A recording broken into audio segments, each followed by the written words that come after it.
Good afternoon to all of you. Welcome back to the session hall.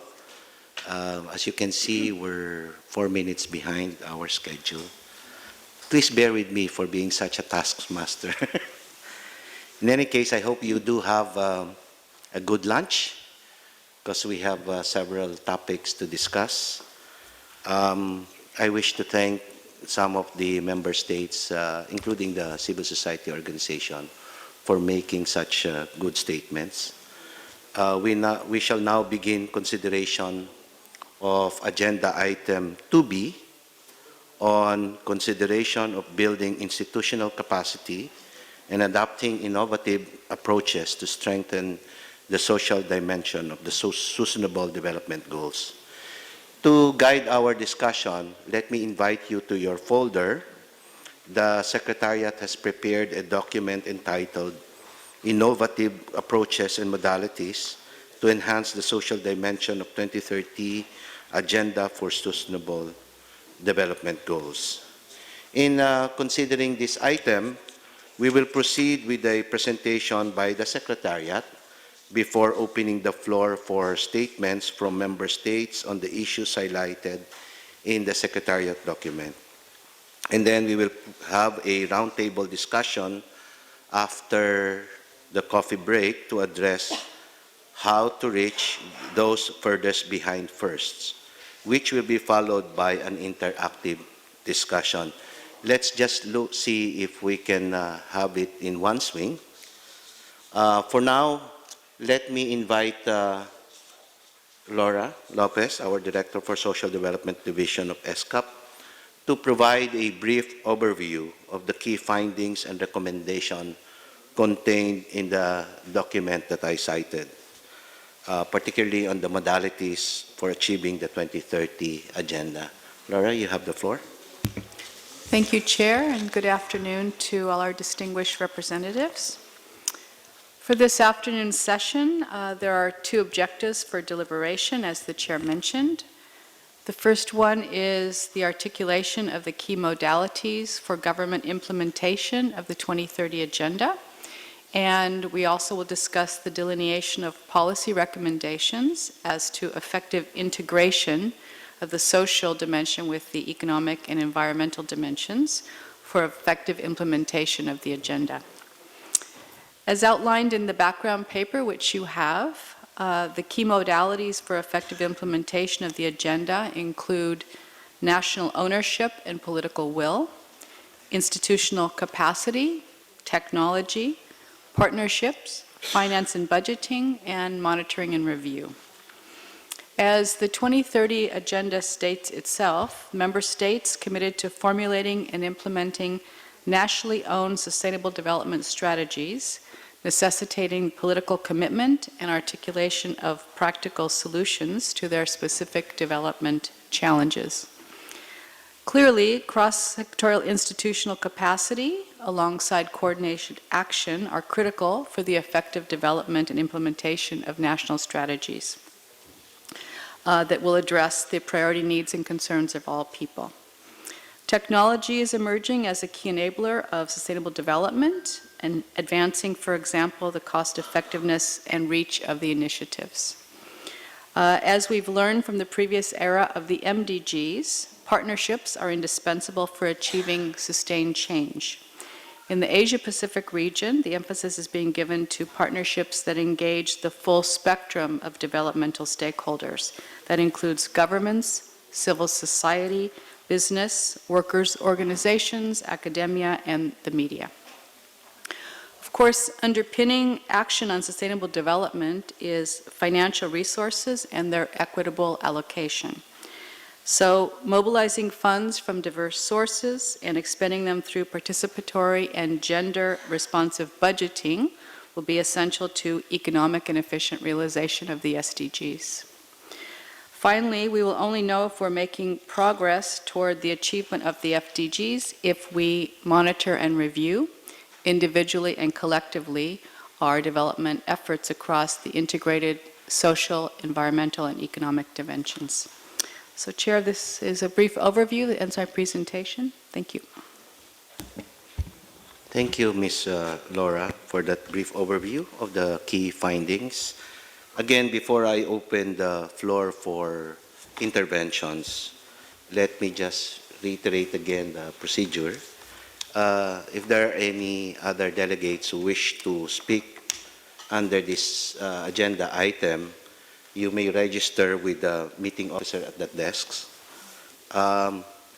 In order for us to have a wider participation and in keeping with the time, again, I seek the cooperation of all distinguished delegates to please limit your statements to no more than 3 minutes. But depending on how we manage, we can extend it to 5.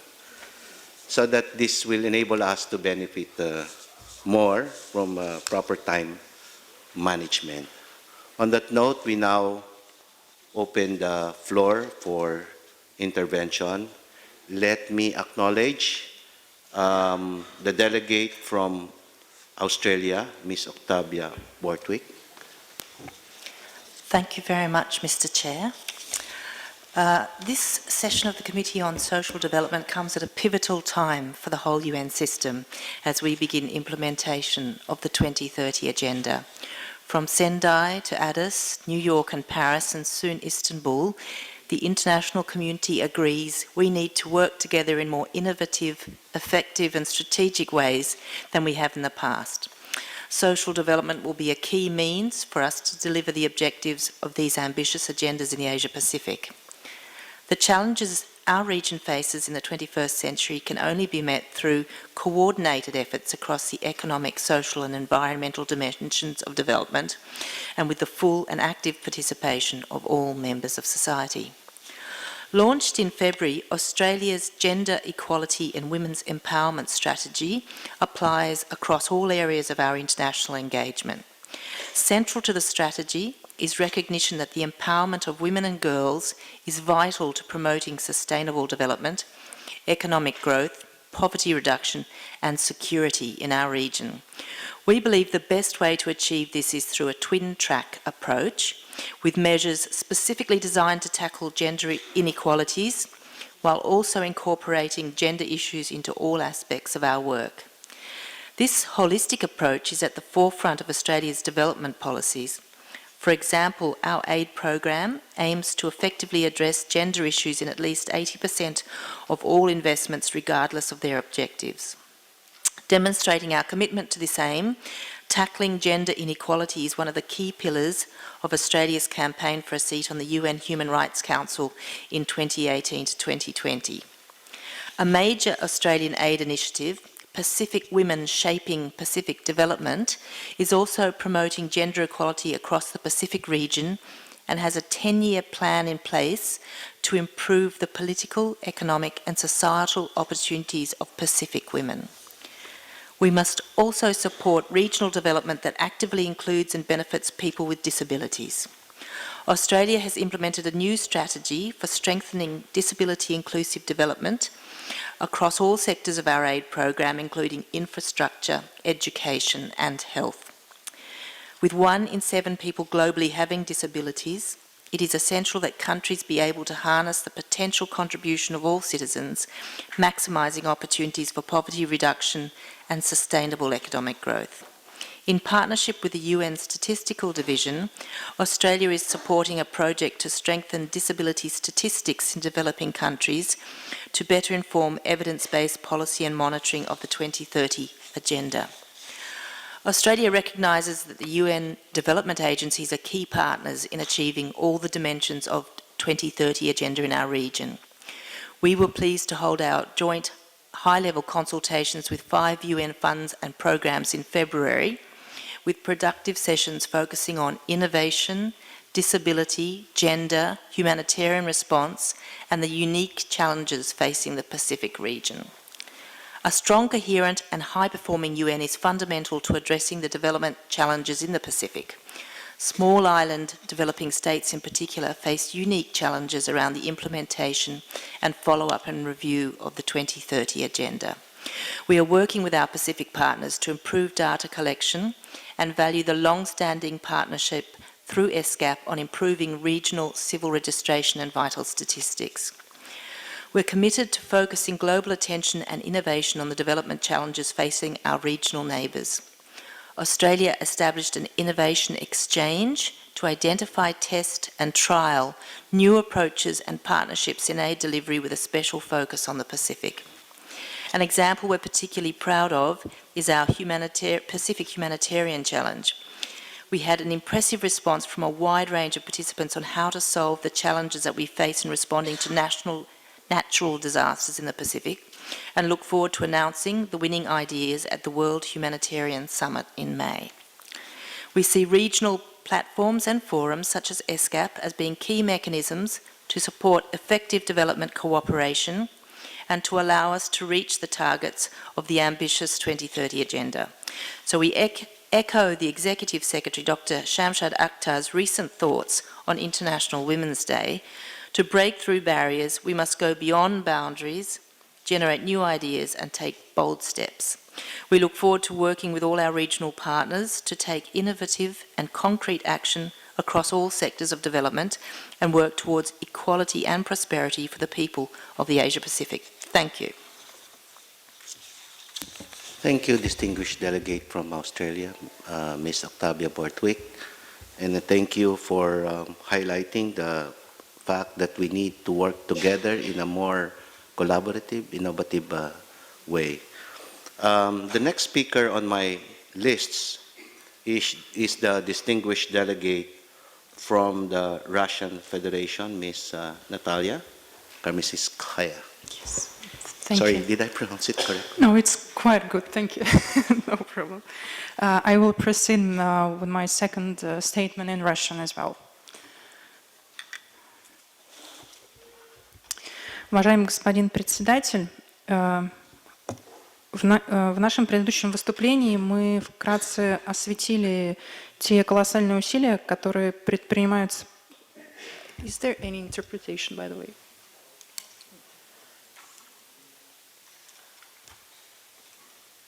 Okay. Сначала начинать? Ага. В нашем предыдущем выступлении мы вкратце осветили те колоссальные усилия, которые предпринимаются правительством Российской Федерации в целях усовершенствования программ социального блока национальной политики. В условиях неблагоприятной экономической конъюнктуры и последовавших за этим сокращений затрат средств госбюджета по широкому кругу вопросов, таковые не затронули ни одну национальную программу социального толка. Неоспоримым приоритетом для правительства нашей страны является поддержание высокого уровня и дальнейшее улучшение комплекса мер социальной защиты российских граждан.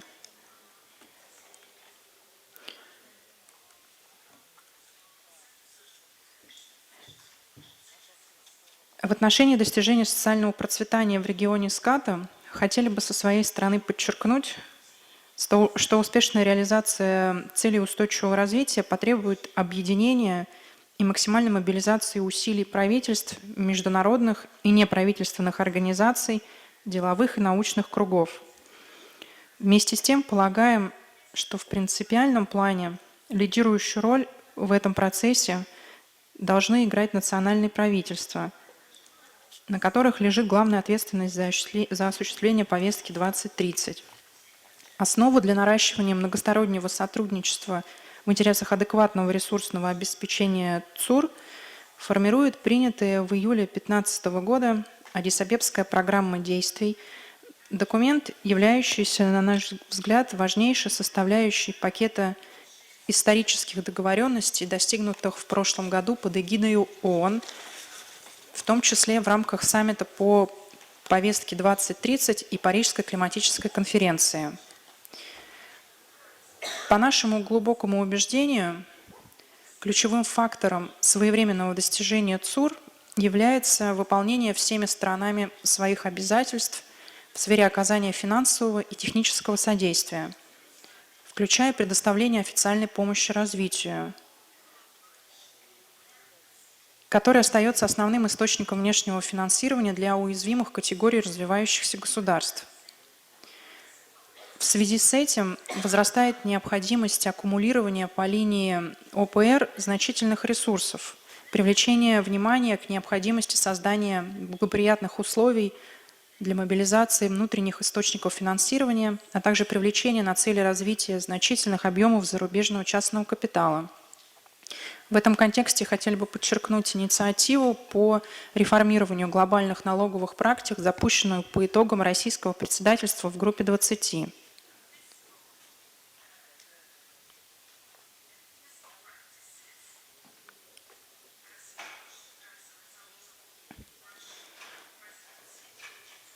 Господин председатель, мы полагаем, что организациям системы ООН принадлежит важная роль в продвижении обновленного глобального партнерства в целях развития. Убеждены, что они могут и должны внести весомый вклад в достижение ЦУР. Россия, к примеру, имеет давние партнерские отношения и намерена наращивать взаимодействие с программой развития ООН на основе подписанного год назад рамочного соглашения между правительством Российской Федерации и ПРООН. Благодаря стратегическому партнерству с программой Россия получила дополнительную возможность усилить нашу поддержку всем органам системы ООН, наращивать дружественные отношения со странами-получателями помощи, укреплять свой потенциал в области содействия международному развитию. Созданный в прошлом году трастовый фонд «Россия про ООН в целях развития» является одним из наиболее перспективных инструментов российского донорства по линии организации системы ООН. Соглашением о фонде предусмотрен активный и четкий механизм финансирования и реализации проектов, большинство из которых ориентированы на продвижение интеграционных процессов в рамках ЕАЭС, СНГ, ШОС, а также других региональных групп и объединений с участием России.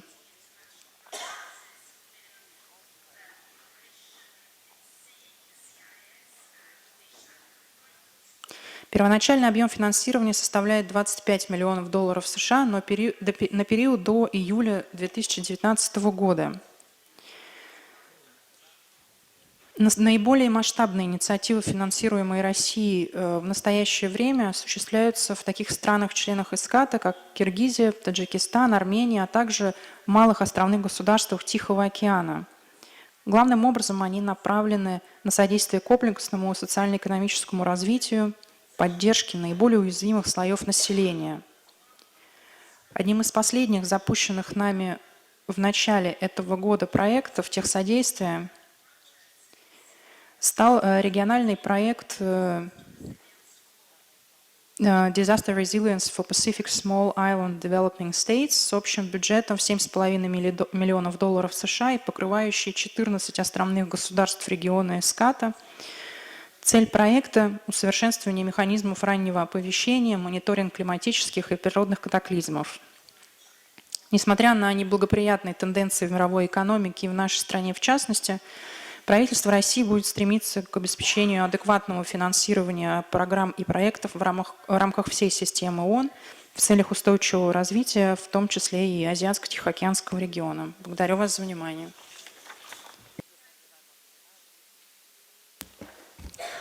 Thank you from our distinguished delegate from Russia, Ms. Natalia, and thank you for highlighting the importance of providing adequate resources, for echoing our delegate from Australia about the need for cooperation between and among parties in the countries, as well as for your, you made mention about the financial assistance being given by the Russian government.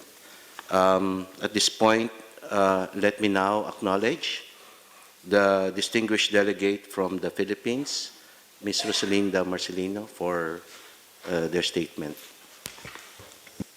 Thank you again, Mr. Chair, for this opportunity for the Philippines to share its national mechanism needed to be put in place to ensure balanced integration of social, economic, and environmental dimensions, and also the financing framework, as well as the technical assistance and support required from the Regional Commission.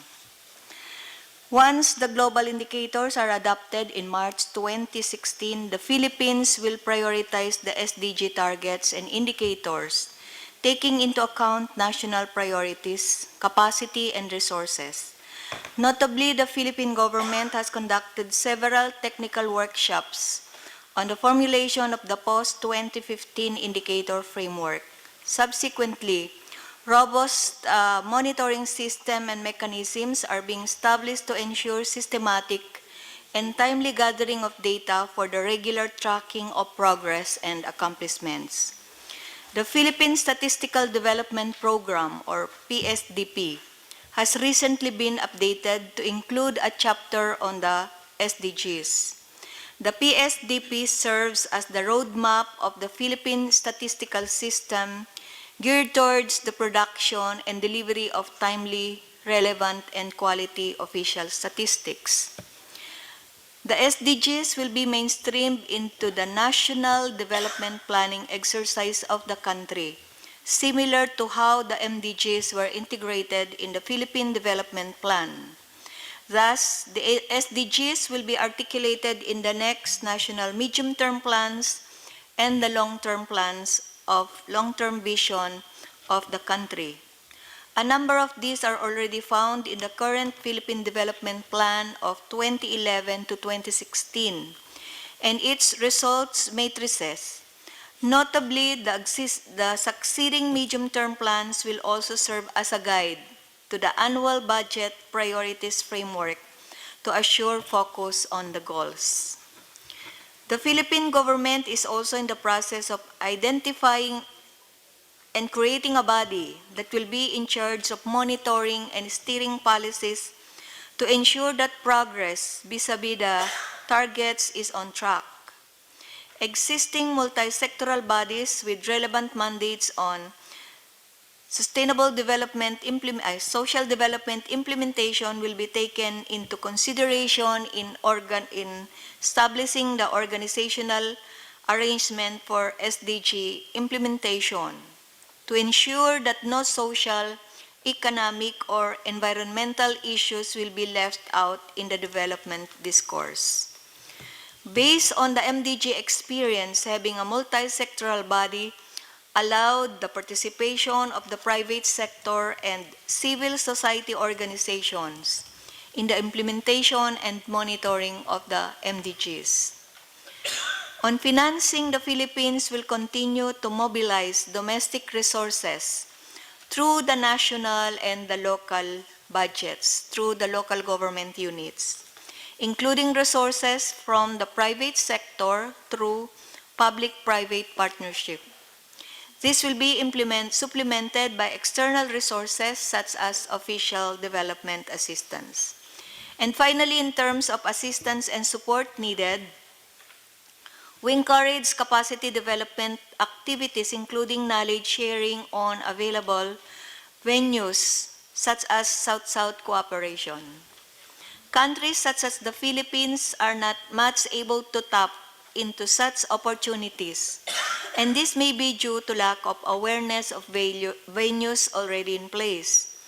Further, countries with enhanced capacities are encouraged to continue supporting middle-income and developing countries in strengthening their demographic databases, not only in items of improving their traditional data sources, but also integrating new sources of data using available information and communication technologies. That's all, Mr. Chair. Thank you. Thank you, distinguished delegate from the Philippines, and thank you for sharing to this august body the activities being done right now by the Philippines in relation to meeting the SDG goals. At this point, I'd like to acknowledge the next speaker from Bangladesh, Ms. Roskana Khan, my Vice Chair. Thank you, Mr. Chair, for giving me the chance once again. Upon huge consultation and interministerial meetings, Bangladesh fixed 11 goals and above 50 targets for the post-2015 development agenda. All the 11 goals and above 50 targets almost relate to the SDG.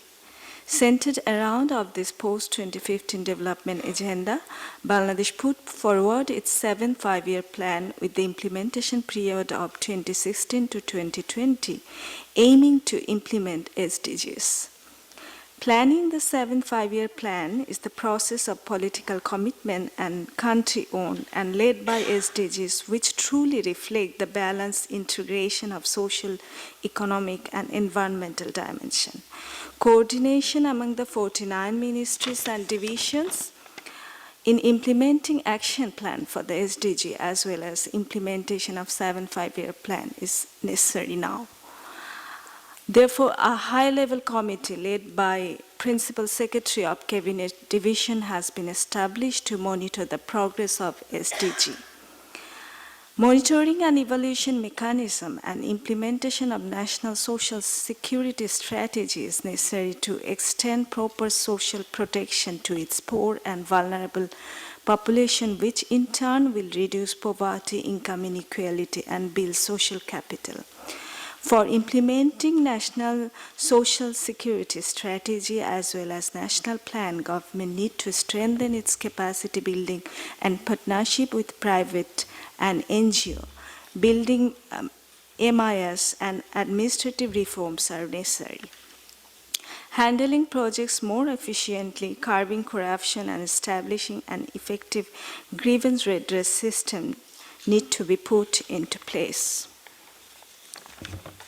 Mr. Chair, it is well established that domestic resource mobilization is the sustainable solution for collecting resources in implementing development agenda. However, Bangladesh will have to go establish a well-designed tax modification system so that its revenue could be increased. Besides, 0.7% of GNI of developed countries need to transfer to the developing countries, and as SDG is well targeted and ambitious in nature, so a global collective fund for implementing SDGs as additional resource should be established. Resource collection from the private sector in innovative way could be another financing mechanism, and public-private partnership could gain a sustainability in terms of accumulating resources. Mr. Chair, digital Bangladesh is the dream of Bangladesh, but limited resources and lack of technological advancement in implementing this dream of being digitalization could be a barrier. We are also trying to build partnership both nationally and regionally through innovative approach of public-private partnership and more private engagement in social protection schemes would be a demand. Facilitation of South-South cooperation is an urgent demand in this regard. Maintaining accurate statistics, data, and information, increasing tax-GDP ratio and aid utilization, global migration, and new opportunities in the context of SDG 17, Paris Agreement of COP21, and Addis Ababa agenda are really a challenge for Bangladesh, and where Bangladesh needs to work and with support from regional commission. Thank you. Thank you, my Vice Chair, the delegate from Bangladesh, for sharing Bangladesh's efforts in meeting the SDG, as well as for highlighting the importance of public-private partnership. At this point, let me now recognize the distinguished delegate from the Republic of Korea, Ms. Jung Kyun Ryu. You have the floor, Madam. Thank you, Mr. Chair. As we talked about disability inclusive SDGs, disability is one of the important parts of SDGs. ROK has been supporting the Asian and Pacific Decades of Persons with Disability 2013 to 2022, an Incheon strategy with 62 indicators for persons with disabilities. I would like to express our deepest gratitude to ESCAP Secretariat to implement the project. As we are facing the midterm review of Incheon strategy in 2017, ROK would like to ask member states to pay attention to establish reliable and comparable baseline data on the Incheon strategy indicators for the successful implementation of this meaningful regional framework of disability, and for coherent, efficient, and inclusive follow-up and review for the 2013 agenda. ROK is one of the countries of voluntary national reviews by high-level political forum on SDGs. Through this review, ROK aims to enhance our national policies and institutional frameworks and mobilize necessary support and partnership for the implementation of SDGs. ROK also expects our experience in voluntary national review could support other member states in the Asian Pacific region for implementation of SDGs. Thank you. Thank you, distinguished delegate from Republic of Korea, Ms. Jung Yun Ryu. Are there any more member states who wish to make a statement? Let me recognize our delegate from Japan. Thank you, Mr. Chair. I would like to thank the Secretariat for presenting the report before us. I think that gives a good overview of how the division wishes to engage with the member state and partner in implementing supporting the implementation and the mainstreaming of the social development issue in the national policy. I have a few observations based on the what we have heard. First of all, there are two issues here. One is more like a issue of cross-cutting in nature, like financing budgeting is more relating to the implementation of the modality of implementation, which is relating to the Goal 17. And the references made to the Asia-Pacific Fora on tax matters. I think that was the issue to be dealt with in the other context. Also, the statistical data, this is important, but it has the fora to specifically deal with that. But having said that, more importantly, we found that there's two areas where the committee and also division can work with emphasis of the matter. One is the partnership. I think the ESCAP Secretariat is well positioned to build up the partnership, including member states, private sector, and civil society organization, just like as we see many colleagues from the civil society organization are present in this room. And also the coordination is the area where the social development division and the committee can work on. The ESCAP is the chair of the regional coordination mechanism, so it has the good communication with the agencies like WHO, UNICEF, and UN Women in the area of social development. So we would expect the ESCAP to work closely with these agencies to make sure the priority and established in the SDGs are shared and implemented, including at the program level by the agencies. Last but not least, I have the few questions with regard to the paragraph 54 of the report. I think paragraph talks about the regional roadmap for implementation, which will be dealt with in a different context under the APSD, and also the preparatory work is ongoing. But we noticed that the not much attention has been given to the social dimension within the priorities identified so far. So I just wonder, maybe some of the social aspects are covered through the priority of the cross-cutting in nature, but we didn't see specific reference to some of the key elements of the social issues in the context of the roadmap. So if you are in a position to provide some background, we would be highly appreciated. Thank you. Thank you for your observation and some statements from the delegate from Japan. Would you like to, Ms. Laura, to react on the last point about the roadmap? Sure. Thank you to the delegation of Japan for making these observations about ways that ESCAP can engage effectively with our development partners, many of whom are here in the room, which I think shows some coordination and some support to the social dimension. I think going forward to next week, it's probably more appropriate to have this conversation at the APFSD.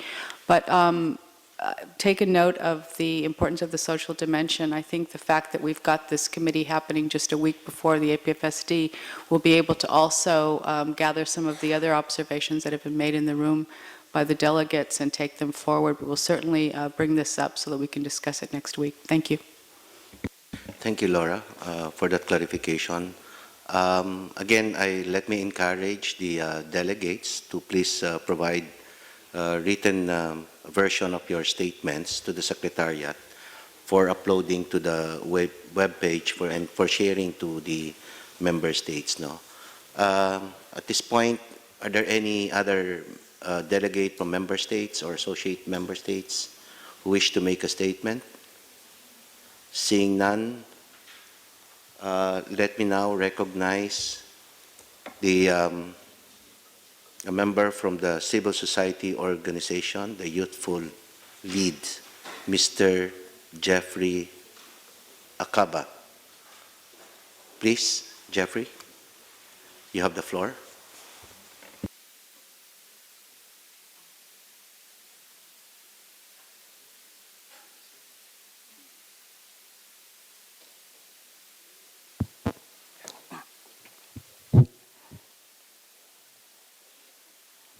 Sorry, it's too high. Apologies, Mr. Chair. So we from the civil society organizations present today at the 4th session of the Committee on Social Development, representing a diversity of constituencies and groups in the region, recognize ESCAP for making sure that we are heard in this meeting. Thank you very much, ESCAP. Partnership between governments and civil society is not only considered innovative, but also crucial for the achievement of the SDGs. In fact, the region has led the world in institutionalizing civil society engagement through the formation of the Regional Civil Society Engagement Mechanism, or RCEM, a platform representing more than 500 organizations that builds on the 9 major groups but goes beyond to recognize key constituencies relevant to the region, including migrants, people with disabilities, displaced peoples, LGBT, people living with HIV, and older people. RCEM was endorsed by member states in the 2014 ESCAP meeting on gender equality, where ESCAP was urged to strengthen collaboration with the body. It is now recognized globally as an innovative and effective mechanism to ensure regional and diverse representation. However, we see from current government funding that strengthening of civil society organizations are not prioritized. We can replicate similar mechanisms like RCEM at the national level and encourage governments to establish inclusive implementation bodies. We need to stop working in silos and promote a more collaborative approach, and this can only be achieved if member states and civil society can work together. Innovative financing for sustainable development is critical, but these innovations need to be redistributive and address systematic sources of inequality. Innovative sources include taxes on financial flows, arms trade, carbon and harmful industries. We encourage states to commit to a global tax body to truly address the problems of illicit financial flows, tax evasion, and avoidance. We are heartened by the interest in a regional tax committee as first step. We also call for a more disaggregated data, particularly on gender, including transgender populations, and a more inclusive disaggregation to include other intersecting issues, such as health status and migration status. We need open, transparent information communication systems and political cultures that establish and realize legal rights to freedom of speech, access to information, and do not punish voices of dissent. We also need free and functioning media, internet freedom, and a supportive regulatory environment while recognizing that 4 billion people in the developing world remains offline. Innovations are critical, but they must not increase inequalities or jeopardize accountability and the demand for development justice. Thank you very much, Mr. Chair. Yeah, thank you, Mr. Akaba, for that, those suggestions. I'm pretty sure that this is not just the one-off activity. There will be future, consultations further, no? With regards to some of the recommendations, some insights that the delegates have provided. So, is there any more? There's no more in the speakers list. Since, well, that's good. We're managing our time quite well. So, Excellencies, ladies and gentlemen, I think we have completed this portion of our consideration of agenda item 2.5. And I hope you will agree with me that we have had a very rich discussion on how we can move forward together to implement the 2030 agenda. Since we have managed our time quite well, if it's okay with you,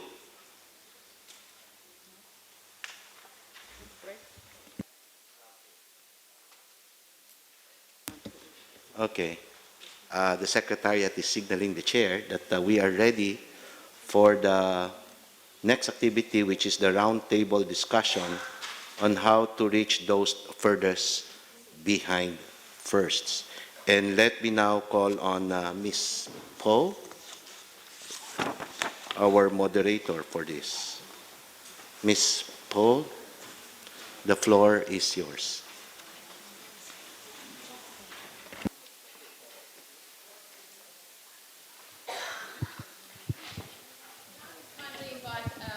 Participants of the round table to come down here and join me at the table.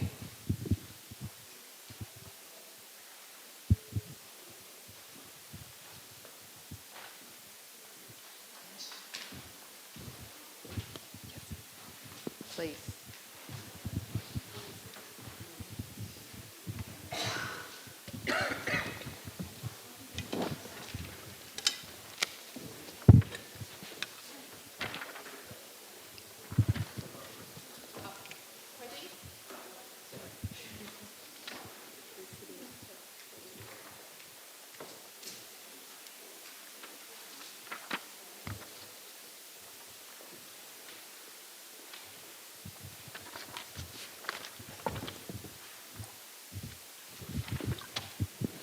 Okay, so to finish off today's, I need to hold it closer, do I? All right, okay. Please raise your hand if you can't hear me at any stage. To finish off today's committee, the first session of the fourth committee session, we will have a discussion on how to reach the furthest behind first. And leading us through the discussion is Kate on my far left, then Pradeep, Yuriko, and Nilesh. So to introduce these participants to the session, I will just read to you about who they are. So on my far left, as I indicated, we have Kate. Kate is the regional coordinator of the Asia Pacific Forum on Women, Law and Development, and she's been working for 20 years in promoting gender equality and women's empowerment.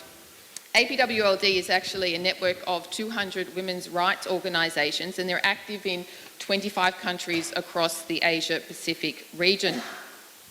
Kate is also a member of UN Women's Asia Pacific Civil Society Advisory Committee and sits on the Executive Committee of the Women Human Rights Defenders International Coalition and on the Coordinating Committee of the Southeast Asian Women's Caucus on ASEAN. Then to my immediate left, we have Pradeep, who is Director of Social Services in the Government of Sri Lanka. Pradeep has worked for the administrative services since 1998, where he's held various positions, including as Divisional Secretary and as Additional District Secretary of Colombo. Pradeep obtained his Bachelor of Arts degree and postgraduate diploma in Communication and Writing in 1991 and 1995. Then in 2008, Pradeep obtained his Master of Arts in Sociology, followed by a Master of Philosophy, also in Sociology, 2 years ago. Moving on to my right, we have Euriko, and Euriko is the Regional Director for UNFPA, the United Nations Population Fund, for the Asia Pacific region. Originally from Japan, Euriko has over 30 years of experience with the United Nations system in sustainable development, in the defence and promotion of human rights, in democratic governance, and in conflict prevention and resolution. Most of her years within the UN system have been in South and Central America, but as I indicated more recently, she has moved to Bangkok, where she is resident coordinator. Oh, no, hang on, this is wrong. So let me correct this. Yes, the order is wrong. Previously to being the regional coordinator for UNFPA, she was resident coordinator of the United Nations Development Programme resident representative in Costa Rica and Bolivia. Her previous senior positions include with the UNICEF, the United Nations Children's Fund, including as Associate Director of Policy, Advocacy and Knowledge Management, and Deputy Director of the Programme Division, as well as a representative in Mexico and Ecuador. Now, last but not least, Nilesh from Fiji. He is the Chief Economic Planning from the Chief Economic Planning Office in the Ministry of Finance. And the Strategic Planning Department in this ministry is currently developing Fiji's 20 years and 50 years development plans, of which Nilesh is an integral part. Having joined the department in 2003, Nilesh has worked on several areas of planning and policy development, including national plans of government. He is passionate about sustainable development and has co-authored Fiji's Green Growth Framework, which is a national decarbonisation strategy of the Fijian government. Along with other key roles, Nilesh looks after the SDGs Awareness Project and the integration of economic modelling in planning and policy development. So that is who's going to lead us through the discussion. So we will have several rounds of questions, and then anyone who is in the room and would like to participate is very much welcome to engage. So to start this discussion, I think it's important that we all know who we're talking about. So when we say the furthest behind, and if someone can challenge that label as well, who are we talking about? Nilesh, since I introduced you last, who do you consider to be the furthest behind? Thank you very much, Jacqueline. Fellow panelists, ladies and gentlemen, there are two groups of people which we consider are furthest behind. And first is really those who are below the basic needs poverty line, because the statistics reveal that they are below certain income level per week, and so obviously they're at the bottom rung of the ladder. So the question is, how is actually government reaching out to these people?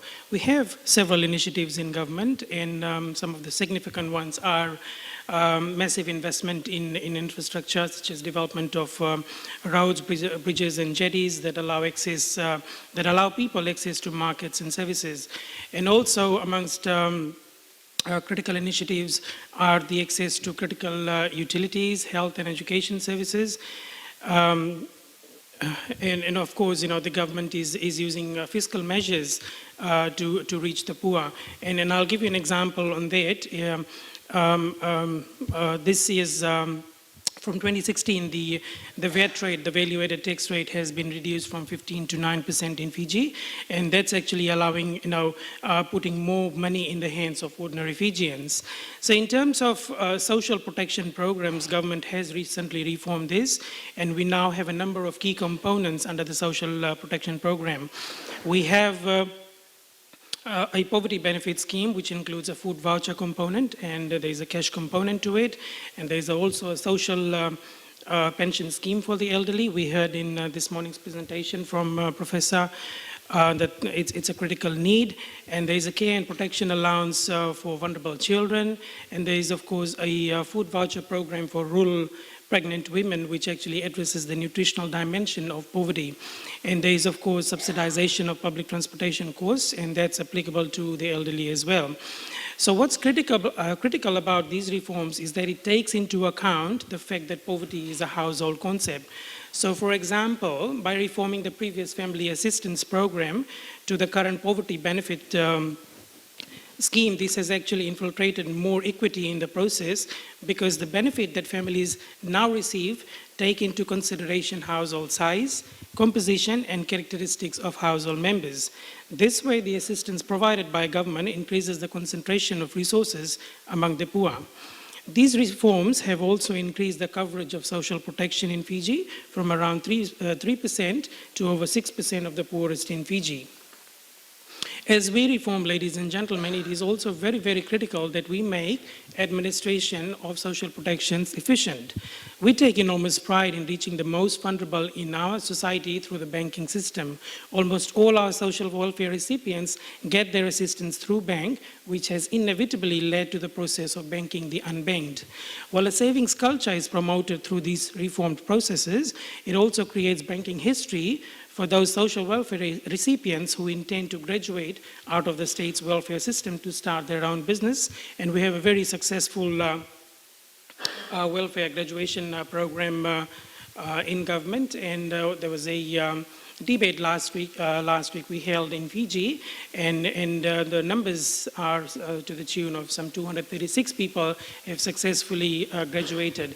And it's really an aspirational program of government, and this is really looking at the psychology behind poverty and improving the psychology of people so that they walk out of their difficult situations. Now, the second group of people who we consider are vulnerable and who would be the furthest if no action is taken, and we've heard from the delegation of Australia and, of course, the Russian Federation about the Pacific being very vulnerable to climate change. So this group of people are actually the coastal communities who are affected by sea level rise. There are some 40+ communities in Fiji that are vulnerable to sea level rise, and indeed the Fijian government's response is to relocate these communities to higher ground. 3 of these communities have already been relocated. So the message, ladies and gentlemen, is climate change is a reality, and it's especially more so for the small island states of the Pacific. The world has witnessed the trail of devastation caused by Tropical Cyclone Winston in Fiji in Feb, which was the fiercest cyclone ever recorded in the Southern Hemisphere. Some 44 lives were lost, schools and homes and livelihoods were all destroyed. So events like this are a stark reminder that climate-induced natural disasters, which experts predict will be more frequent in the future, will be the #1 cause of poverty and social problems, at least in the Pacific, if left unchecked. This then stresses the urgency to upscale our mitigation and adaptation efforts. Indeed, government's response after the Category 5 tropical cyclone has been to review Fiji's national building code, so to ensure that our structures withstand fiercest of storms. So in addition to relocating coastal communities, government is also investing in climate resilient infrastructure, and such investments are costly. And therefore we need to tap into innovative sources of finance. In the Pacific, Fiji is the first country that has secured grants from the Green Climate Fund, which is the UNFCCC's funding mechanism for developing countries to assist them with their mitigation and adaptation efforts. And indeed, government will take a more aggressive approach in securing innovative sources of finance for our mitigation and adaptation efforts. We have a national decarbonization and resilience building national strategy, which is called the Green Growth Framework. And now the Ministry of Finance is actually championing climate finance work in Fiji.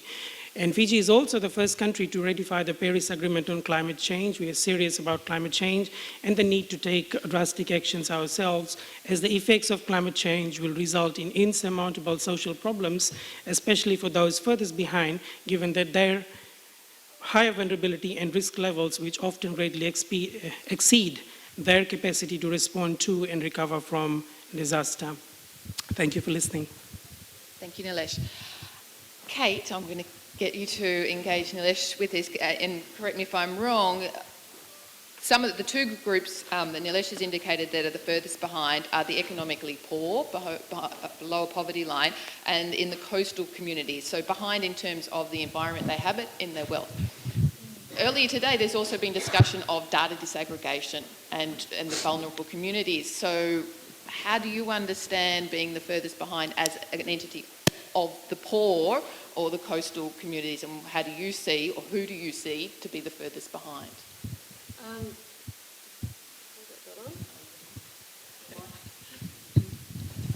Yeah, thanks. Well, first, thanks for inviting me onto the panel and providing a civil society perspective. And I definitely agree with some of what's just been said, but around climate change, for example, and also wealth inequality. But I think what's interesting about Agenda 2030 is that it does say that when we are looking at sustainable development, we're not just trying to measure those who are vulnerable or impoverished. The Agenda 2030 talks about inequalities of wealth, but also of power, resources, and opportunities. And I think we do need to think about those how those intersect with the conditions that make communities more, I guess, vulnerable to being left behind in the language of Agenda 2030. So the issues of power, for example, as well as wealth inequality, intersect. We know that those with less wealth and capital are less likely to have power and decision making, but there are other ways that that intersects as well, particularly gender. And one of the unique things about Agenda 2030 is that we're not simply trying to measure inequality by a redundant, I think, measurement of $1.25 a day. We're trying to look at a more complex intersecting analysis of sustainable development. So in a coastal community, in climate change issues, in the work that we do, we focus again on women in those communities and how climate change affects women differently and more deeply. We also look at how other communities, like Indigenous communities, might be affected more differently and more deeply. And part of what we think is critical is to look at the precursors to leaving people behind. What are the systemic causes? Not just who are these people and as if they're kind of are vulnerable in their own identity, but what are the causes? And that's what really the agenda needs to do. I think some of the work of OHCHR, for example, is very interesting in that they've started to look at early warning systems that tell us which communities might be at risk of human rights violations or of other kind of violations to the right to development. Things like people who have an attachment to the land. Now this means that Indigenous communities are particularly at risk when we have an increasing encroachment on land, whether that be from large-scale development or from things like climate change. Those people who are more dependent on land, Indigenous and rural subsistence farmers, are clearly more at risk in our future if our economic model continues the way it is. Similarly, if we look at employment, who is most at risk? I think in this region we can clearly say that those who are in the informal sector are most at risk, but particularly women.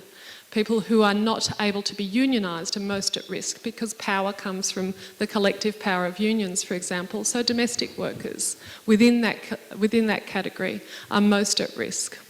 If we look at power within the community as well, we have to look at these issues that under the MDGs we looked at dollars per day, but not really within the family. And you can still be disempowered despite the wealth of one family if you don't have decision making over your own body and your own choices. So this is another form of power that we need to look at, and that particularly affects women, of course, but different groups of women across the region. And that could also include people who don't have access to decision making at the community level for reasons that they're migrants, for example, or because women just don't have a voice in those decision-making processes. So I think it's quite a complex area that we need to look at both the drivers of disenfranchisement. And we also need to look at the other end, which is who is being driven forward as well as who is being left behind. And that's a critical part of this agenda that's often obscured. We wouldn't need to have such an intense discussion about inequalities if we didn't have such growing obscene wealth in the world. So that's another part of this discussion that I think needs to be incorporated. Thanks, Kate. Before we go back to look in more detail at the causes and the drivers, Pradeep, when we talk about, or when the development partners and member states talk about addressing or focusing on the most vulnerable, those at risk, Kate's indicating looking at the measures of power, resources, opportunities, and we still have the issues of wealth and equality. From the social services sector in Sri Lanka, how do you see, or who do you see as being the furthest behind? Thank you, Paul. I am Pradeep Pyasaratna, Director Social Service, Department of Social Service of Sri Lanka. It is a great pleasure for me to be a panelist. This roundtable discussion on the how to reach those furthest behind first, behalf of Sri Lanka. And as an active member, Sri Lanka has taken great effort from achieving 17 Sustainable Development Goals in 2030. Sri Lankan government has already taken initiative to various ministries and departments by introducing various programs and projects towards achieving these goals. We appreciate the support and assistance by the United Nations organizations and donors countries to make this program a success. Especially the Ministry of Social Employment and Welfare and Department of Social Service, which I am respecting, are totally committed to reach these targets. However, out of these 17 goals on sustainable development, to achieve in 2030, I would like to draw my special attention to 3 goals which I believe especially relevant to our country. That is, Goal 1, end of poverty in all its forms everywhere. Goal 2, end of hunger, achieve food security and implement nutrition and promote sustainable agriculture. Goal 11, make cities and human settlements including resilient and sustainable. If I briefly explain first goal on end of poverty with respect to Sri Lanka. This level of poverty has continuously declined of over the year with the country achieving the Millennium Development Goals of having poverty between 1990 and 2015. According to the Household Income and Expenditure Survey, the poverty head count ratio based on the official poverty line was 6.7% in 2012 and 13. Compared to 8.9% recorded in 2009 and 10 and 15.2% in 2006 and 7. However, the disparity among different provisions remaining high. The lowest PHCR of 1.4% was recorded in the Colombo district, while the Mullaitivu district recorded the highest PHCR of 28.8%, indicating vast difference across in the region. The PHCR, the state sector and the rural sector stood at 10.9% and 7.6% respectively, while the urban sector PHCR was at 2.1%. Sri Lanka has been successful in reducing the poverty gradually, as reflected in the decline of the poverty head count ratio to 6.7 in 2012-13 from 15.2% in 2006 and 7. This indicated the decline of the numbers of people living below the national poverty line. However, the percentage high level of poverty in rural and state areas remaining as a key issues to be addressed. The poverty headquarter ratio, brief report of the cases and statistics department demonstrated the northern and eastern and poor provinces suffered from highest poverty among the provinces of Sri Lanka, which also has remained in the concern. Therefore, the task ahead to evaluate the poverty while focusing of the remaining facts of poverty and challenging to the vulnerable groups. Most of power live in rural areas and engage to agriculture-related activities. Small farmers' size and tenuous issues that provincial to food crop sector isn't the growth of farmers' income leading to degradation and population poverty. A number of subsidy schemes are implemented by the government to uplift of the economy of low-income families into society. Divinaguma subsidy program, nutrition allowance program, and Divinaguma social security program with the aim of providing financial assistance to low-income families in the nutritional level of pregnant mothers and preventing poor families into the lowest dependent of poverty due to the expected shocks. Under the Divinaguma subsidy program, rupees 15 billion targeting 1.48 million low-income householders was distributed, which million rupees 279 was allocated, aimed at 47,858 beneficiaries under the nutrition allowance program.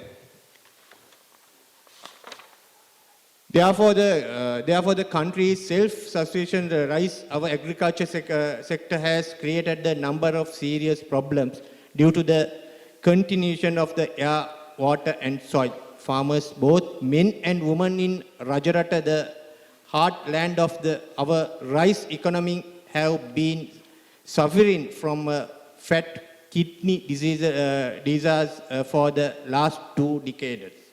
Both Sri Lankan experts and the World Health Organization (WHO) have found the case of this illness to be mixed into brackish water with substandard fertilizer and agrochemicals. Therefore, Sri Lanka is seriously a ban of the agrochemicals case in kidney disease.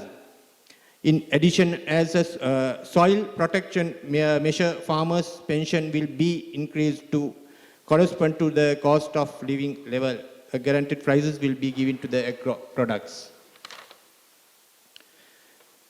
The other SDG goal 11 make cities inclusive, safe, resilient, and sustainable. The government implements a number of housing development programs together the country in 2014, targeting low-income groups during the year of 31,178 such families benefited by these schemes, of which 16,657 families received the new housing until the government 919 houses in the war-torn northern province during the year. Sri Lanka urban structure has a potential to evolve into the system of the complements and will link in cities, giving the country's growth potential to tourism, ports, and education. This will inevitably serve to uplift of the welfare and underserved social groups. With the brief of Sri Lankan in respect to our discussion, I expect you active engage to make the discussion a success. Thank you. Thank you, Pradeep. Eureka, I'm going to turn to you because both Pradeep and Nilesh have raised the issues of persons who are economically poor, persons who are affected by natural disasters or climate change or our impact on our environment. But Kate has suggested that we need to go beyond traditional measures and we need to go beyond large-scale markers of persons. As the head of the UN Population Fund, and how do you understand population? And then within that, what is UNFPA seeing as, or who is UNFPA seeing as the priority persons for engaging on the 2030 agenda?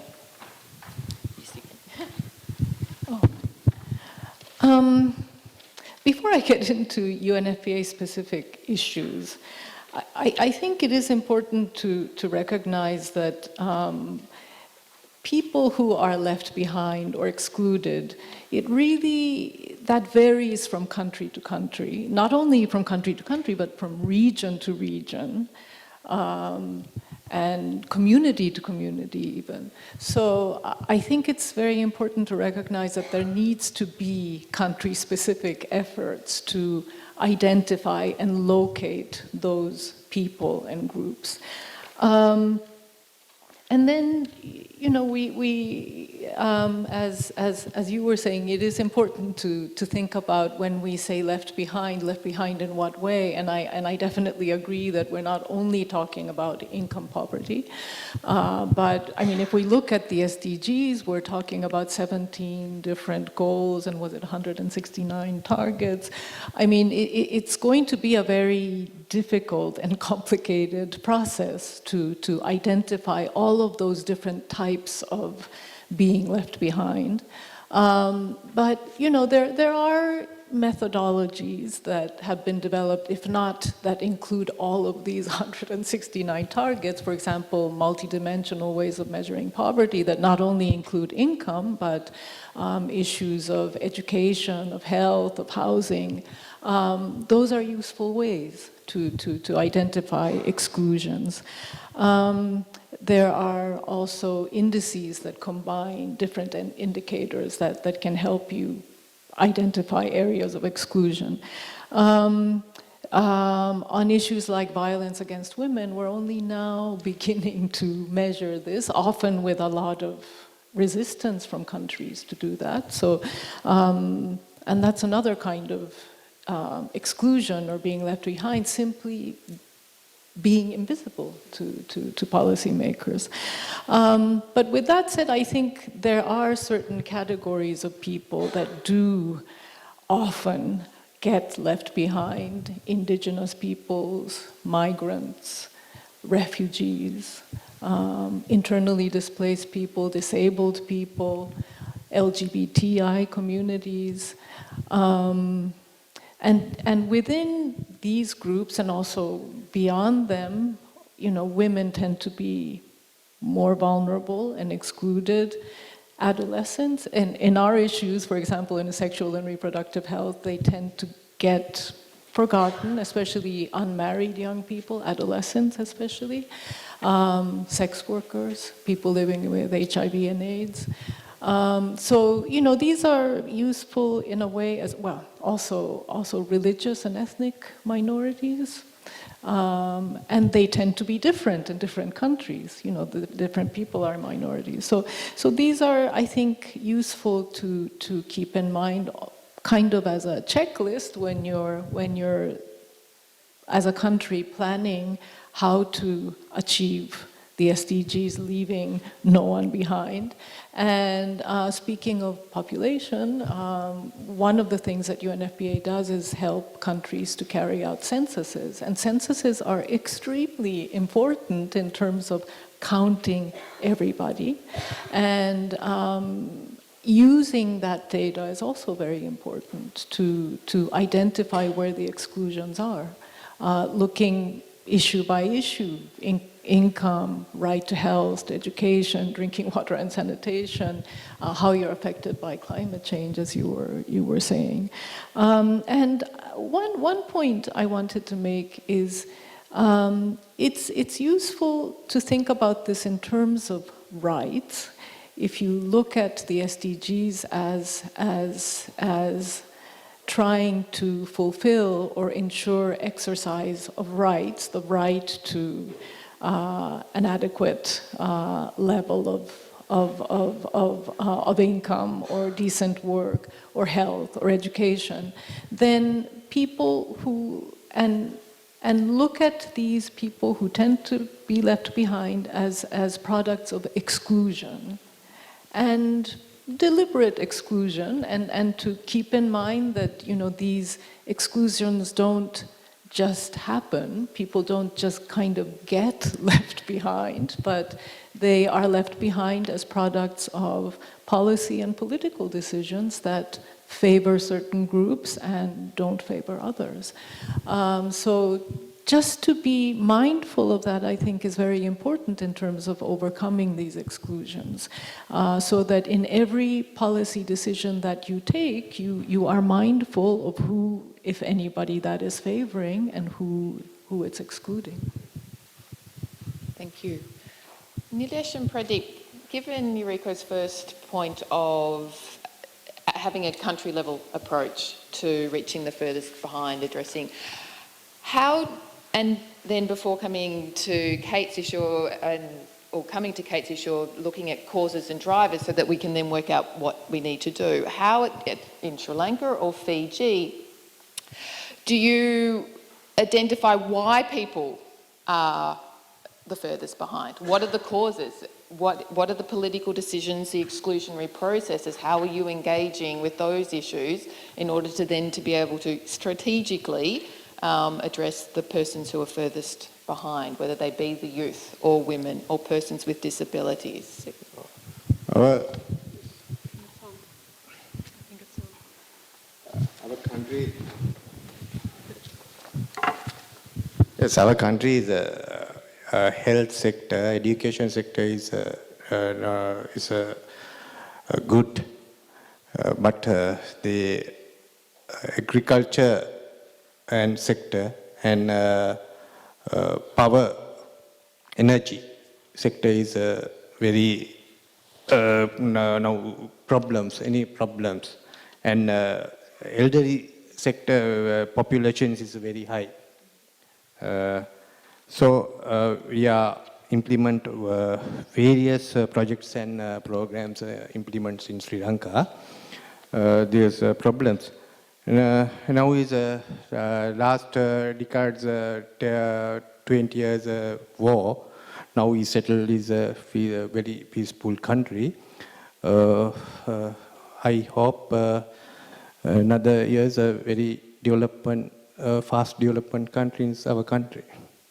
I will come back to how Sri Lanka intends to do that shortly. Nilesh, would you like to respond to the issue of country level development and determining the reasons why some people are or below the poverty line and issues of exclusion and political processes?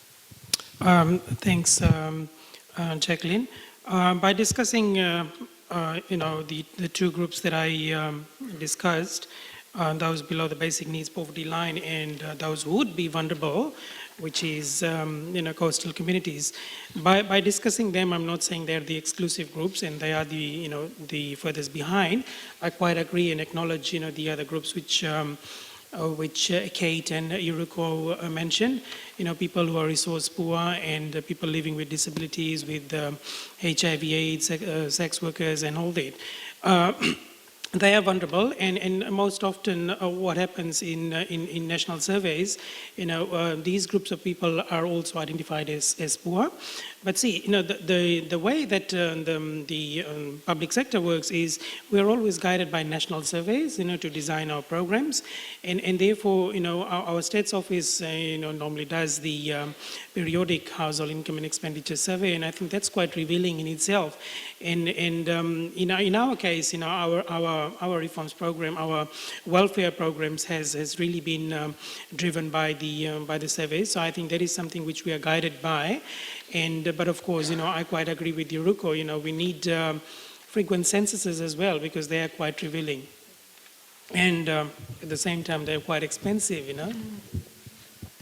Okay, so to move the discussion along to what we can actually do, and Kate, you can start this off for us. The furthest behind is one label, which is hiding multiple different groups and categories of people who themselves are multidimensional. So how do we reach the furthest behind? Well, first, I think, from the discussion, we can see that the drivers are both global and local. There's those drivers for climate change, for example. It's going to be very hard for Fiji to it's not Fiji national policy, is it, that's causing those people to be vulnerable. It's got a global economic system, and it's mainly the richest countries in the world that are causing those people to be in the situations they're in. And I think if we took Agenda 2030 seriously and the Paris commitment seriously, there are some key things that have to be done globally. We can't just pretend that it's only national policy that's driving inequality, because we're living in a state of the world where we have the highest inequality ever. We've got 62 people who own as much wealth as 3.5 billion people, in all of the, most of those in the global south. And in that economic system is also driving climate change.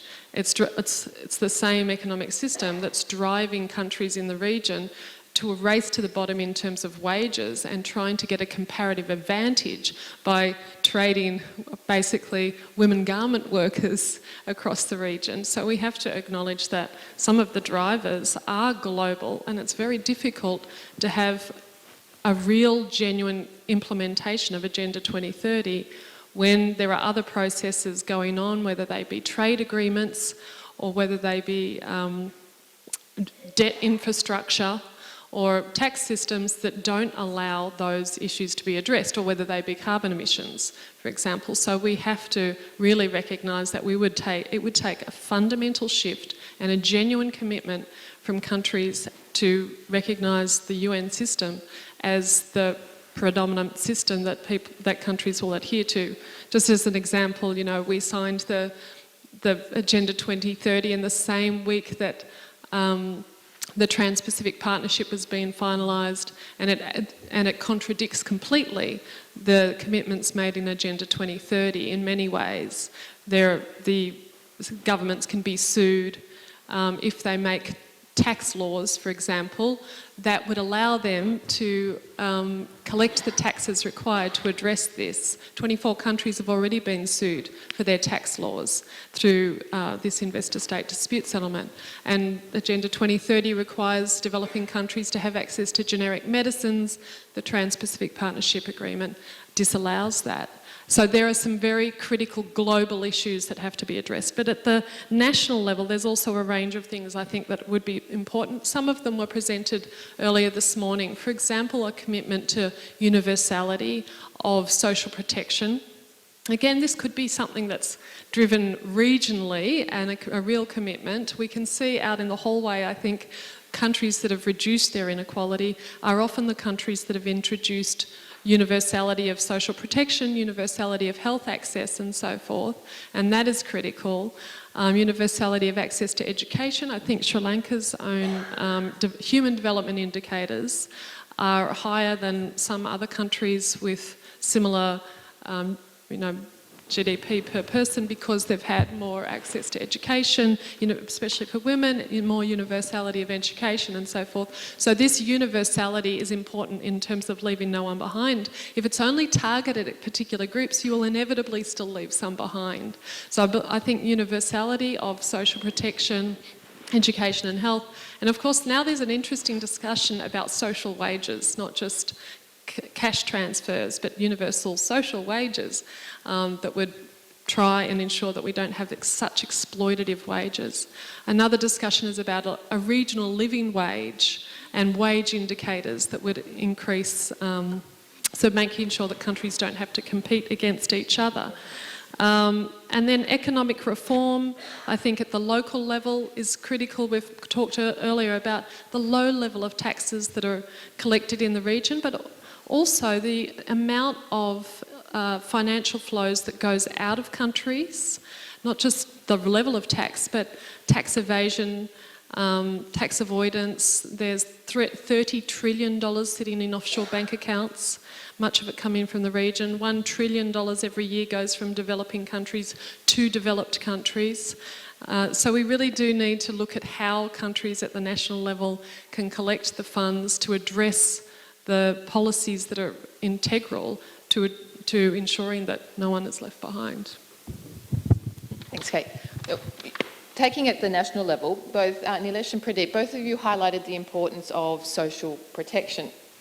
So could you elaborate. I'm going to go with the economic side on the social protection. Nilesh, elaborate how is the social protection working in Fiji, and how is it or is it not universal or reaching all the people who are deemed to be furthest behind?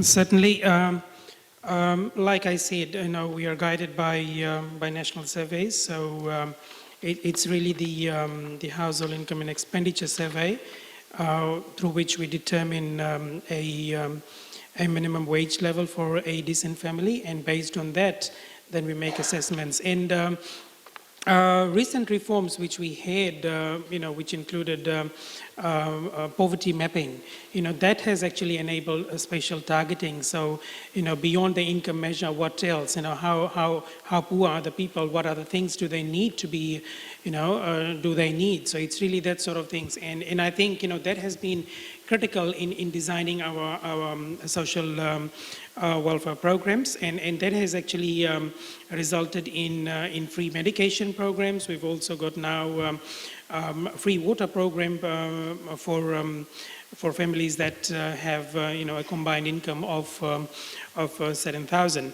So it's really this sort of targeting, and overall I think the intention of government is really to empower the ordinary people, and I think we're doing that quite rightly with our fiscal measures. Like I mentioned, we have reduced VAT from 15 to 9%, and that was a drastic one. No one actually quite expected that, and that's actually quite good for everyone. And at the same time, what has happened is, a lot of duties have been reduced. So, that's actually, making, goods, aiding to the purchasing power of families. So I think, we're making use of that fiscal space, to enable and empower the ordinary Fijians. So Pradeep, Kate has mentioned the need for economic reform. Nilesh has mentioned fiscal measures. From the social sector, how do you see economic reform as a means of reaching the furthest behind, as much as the label is?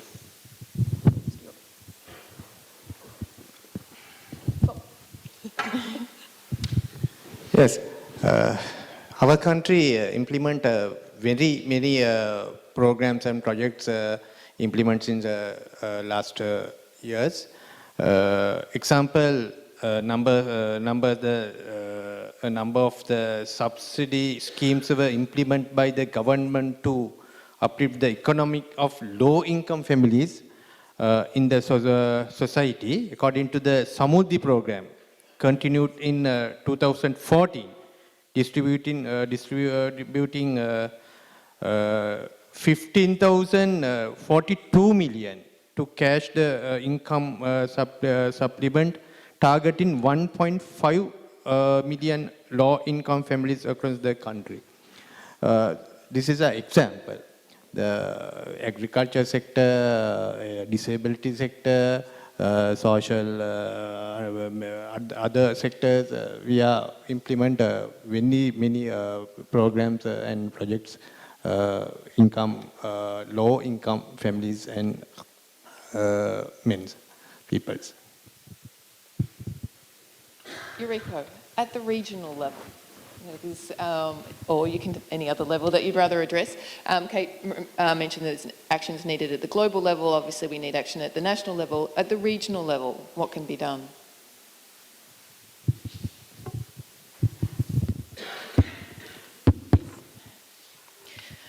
I think at the regional level, something very important is to identify good practices, lessons that can be shared widely between countries in the region. And I think as a United Nations agency, and the UN system as a whole, I think has the advantage of working at the global level. So while at the same time encouraging this regional level sharing, we should also be bringing in experiences, knowledge from other regions.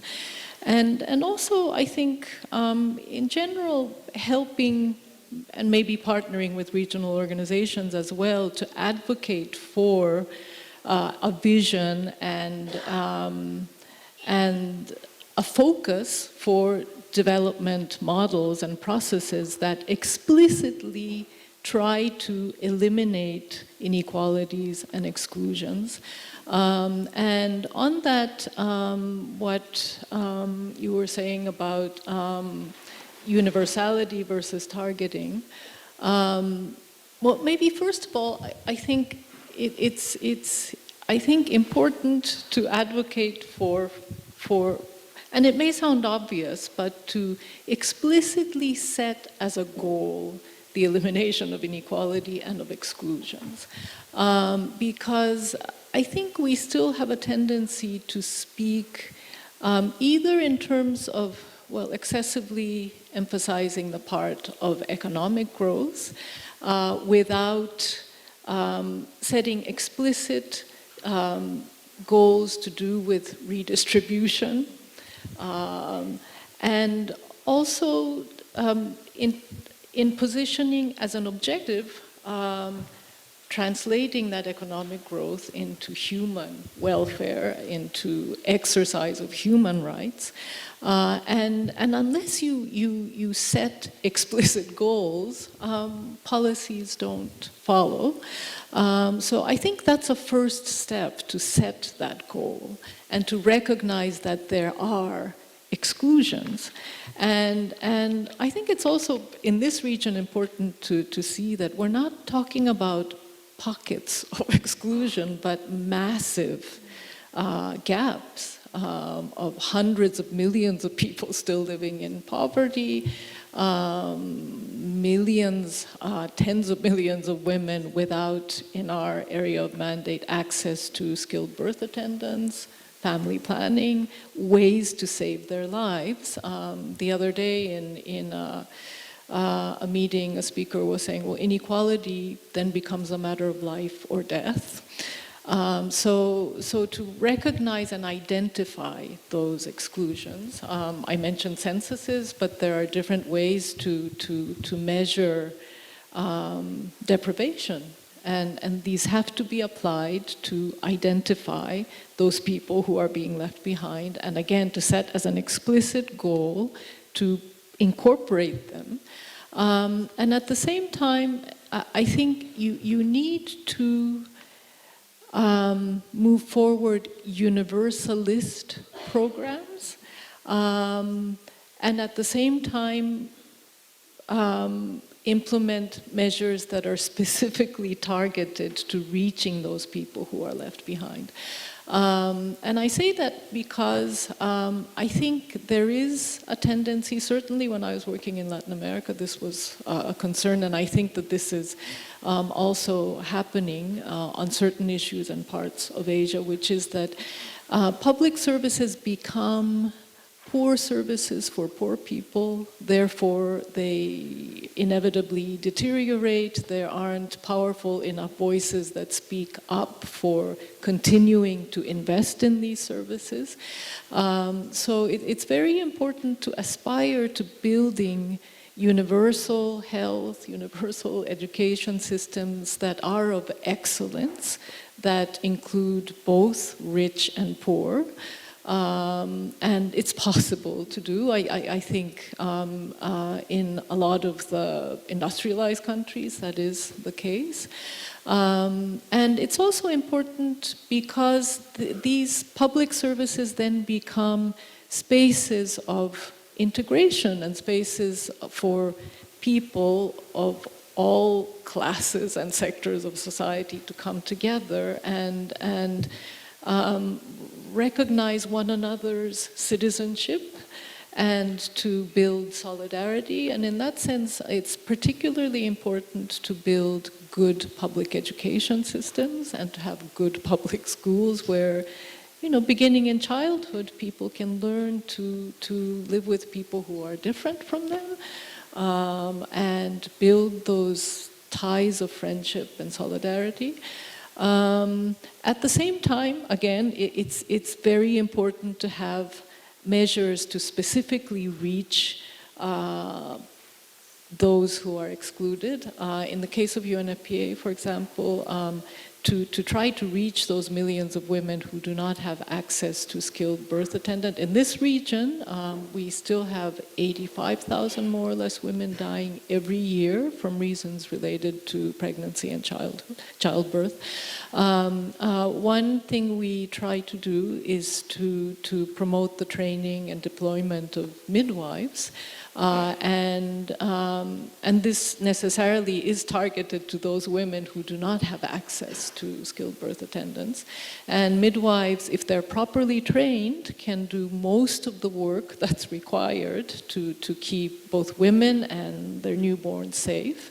And it sounds not so complicated, but it does end up being so because there is political resistance mainly from doctors who don't want these professionals empowered. There are issues of insufficient priority given in terms of allocating government budgets. And here, it's also good to mention that in Asia, in the Asia-Pacific region, I think the public investment in health is around 3% of GDP, as compared to around 6% in the OECD countries. And that shows you, again, the political priority that's given to the right to health. That has to change. You know? So obstacles in terms of political priority, and it is difficult to reach those people in remote rural areas, for example. But you have to again set as an explicit goal to get there, and set quantitative goals, time-bound goals, and define clear responsibilities.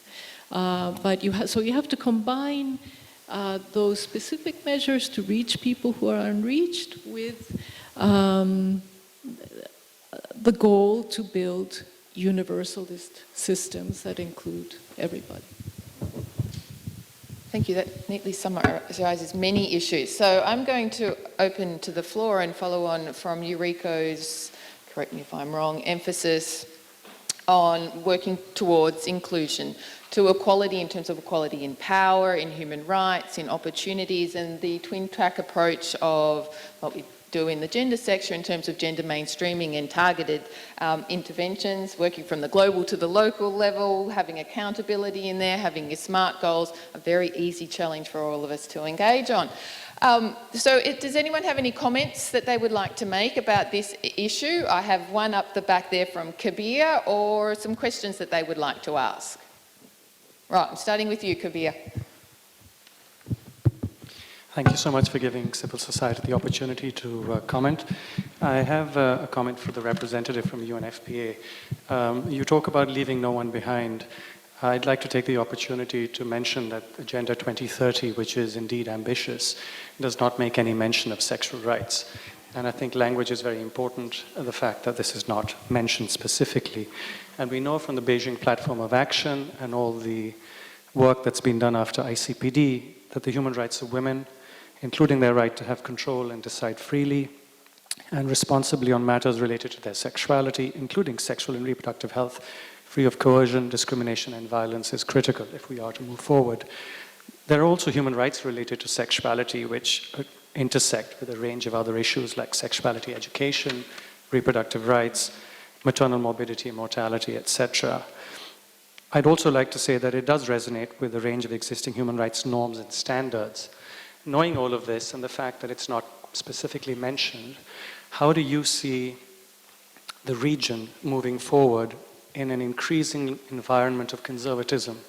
The CSW just ended in New York recently, and we know that several governments tried to water down progressive language, including around gender equality. How do you see work in the region over the next 15 years to address sexual rights?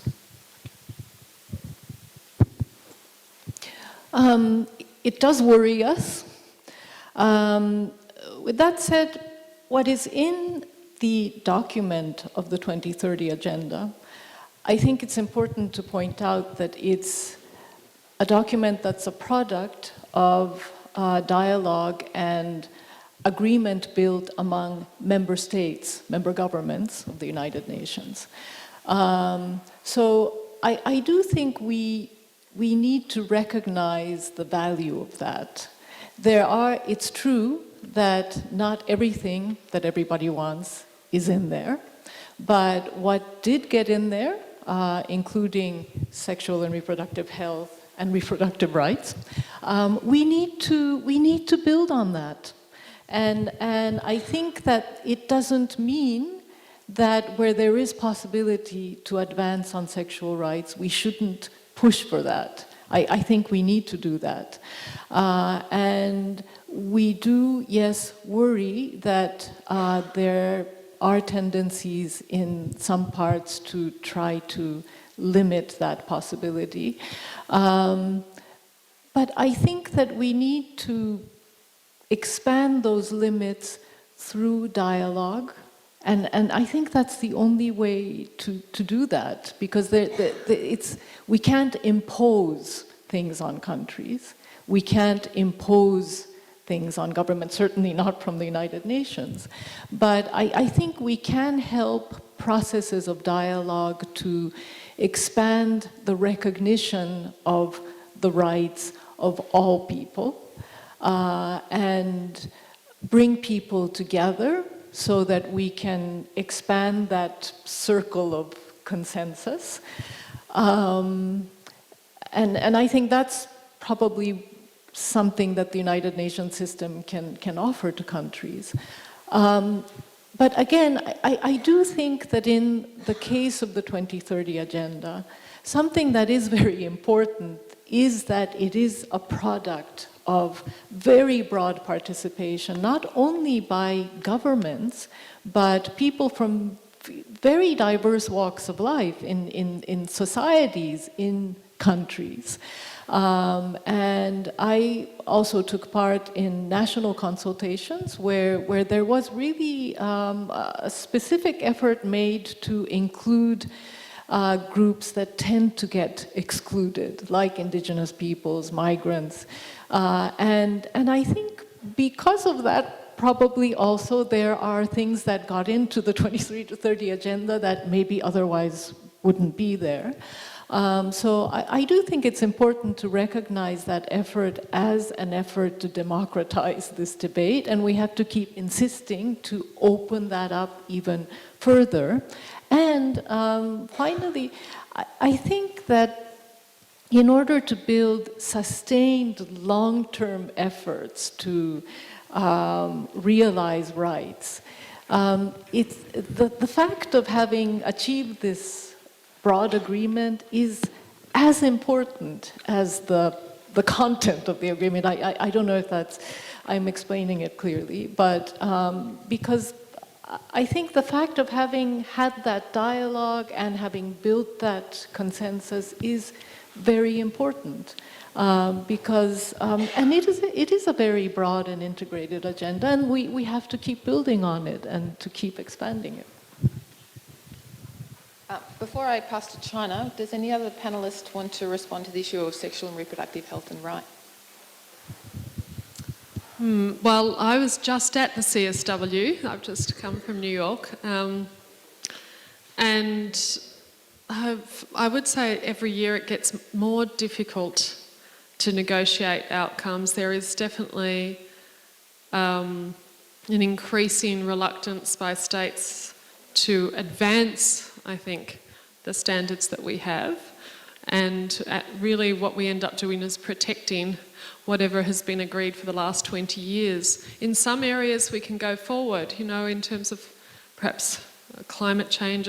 I don't think Paris was anywhere near as ambitious as it needed to be, but there is perhaps at least some progress. But in terms of sexual rights, but even more broadly women's rights, gender equality, there just seems to be a reluctance to advance all of the required elements. And I have to say that I feel like every CSW we just run through the same arguments about some states not wanting to see words around sexual and reproductive rights, and concerns about gender equality, when really we needed to focus at this CSW on the implementation, and we really gave very little time to discussing the kind of things we're talking about, which is how do we ensure the macroeconomic space to address women's rights, to deliver on the kind of programs that are needed. I was very disappointed with the fact that that was given so little space, because we got, tied up in this, in a few words. I don't know why that has to continue, and I hope that governments that participate in CSW, some governments of course are very are constant champions for this area, and I think some in the region, I think Philippines for example has been really good in the last few years to try and work closely with civil society to advance the agenda. But it really does, we do need to look at it holistically from civil society as well as from states. I think we all should go in there thinking, what is the broad implementation that is actually going to get this agenda realised?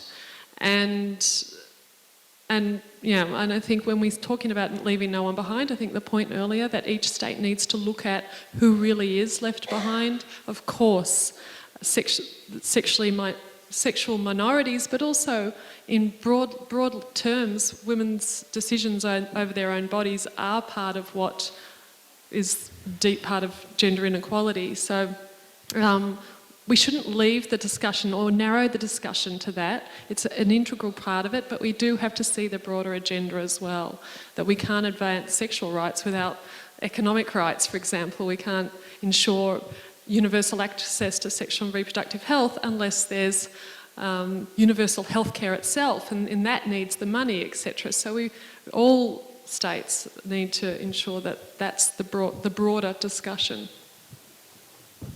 Thanks, Kate. China, you have a question or a comment? Thank you, Madam Moderator, and thank you for all the panelists for very insightful presentations. I have a quick question. Actually, I want to pick up on a small point made by Ms. Kate Lapping. When you talk about the drivers at the regional level, I believe that you mentioned the Trans-Pacific Partnership, the TPP. I think it's a very interesting angle, because when we discuss about the FTAs, the trade agreements, we always look at them from the economic or trade perspective. But this, I think, the social dimension has always been ignored or rarely discussed. So I'm very interested to hear you to further elaborate on how those regional trade agreements, or FTAs, have how they affect the vulnerable groups, and how can they contribute to the great course of leaving no one behind. Thank you very much. Wow, thanks for that question. It's one of my favourite topics, and I'm so glad to be asked it, because I do think that we are allowing these trade agreements, not just the TPP, there's one actually in the Pacific which I didn't mention called PACER Plus, which is also concerning, to undermine both the social and economic agenda of this agreement, and also democracy. I think if Agenda 2030 is supposed to be democratic, and it's obviously controversial to say this, but I am civil society so I can say it, it's been pronounced, the TPP, as a vehicle to set the rules in Asia. And then I would have to ask, what are we doing here? If one government gets to set the rules in Asia, it seems that why is there an intergovernmental process that is supposed to be a rule-setting body? In terms of the way it undermines rights, I think that almost every goal that we can go through could potentially be undermined by these trade agreements. As I mentioned, firstly, the fact that corporations can sue states is an incursion on state sovereignty. We often hear states talking about the importance of sovereignty, and we see that. States, for example, talking about the importance of retaining their sovereignty when it comes to making human rights decisions. But actually, most states have surrendered sovereignty, their economic sovereignty. If you can be sued by a corporation who, regardless of your own national laws or even your own constitution, you have to ask who has sovereignty. When small states have been awarded billions of dollars, for example, for public policies on water, on trying to deliver water, and have been sued by corporations. India is being sued at the moment by Vodafone for moving into the billions of dollars for trying to collect capital gains tax. As I said, 24 countries have been sued for their tax laws. This is really an extraordinary incursion on the sovereign rights of governments to make laws in respect to their own populations. As I mentioned as well, a key element of Agenda 2030 is the right to medicine, and it specifically mentions the right of developing countries to produce generic medicines, where the Trans-Pacific Partnership Agreement excludes that right. In Vietnam, as a party to this trade agreement, there is a study that suggests that currently 68% of HIV-affected populations have access to antiretrovirals. Once the TPP comes is effective, that will drop to 30%. Now that's a very clear indication of how these trade agreements are leaving people behind. It's deadly. The PACER Plus has a study that suggests that some Pacific islands, for Vanuatu for example, will lose 17% of its revenue from the reduction in tariffs, and potentially up to 75% of its manufacturing industry. Governments have also been sued for increasing the wages. For example, Egypt has been sued by corporations for increasing its minimum wage. Now, there is no way, is there, that we can realise Agenda 2030 if states are party to these agreements. And then, of course, it's not just those states that are party to it. It drives down the conditions in the region. I think it is a race to the bottom. If Vietnam reduces its tariffs and opens up to its major garment industry, what happens to Bangladesh? You know, their only competitive advantage is poor wages. So it is a race to the bottom, I think, and I think it's something that that ESCAP, that the UN system has to address. One of the UN independent experts on an equitable social order has actually said that he believes it's illegal because it contravenes the UN Charter. And the UN Charter says if there's competing sources of international law, the UN Charter must prevail, but it currently isn't.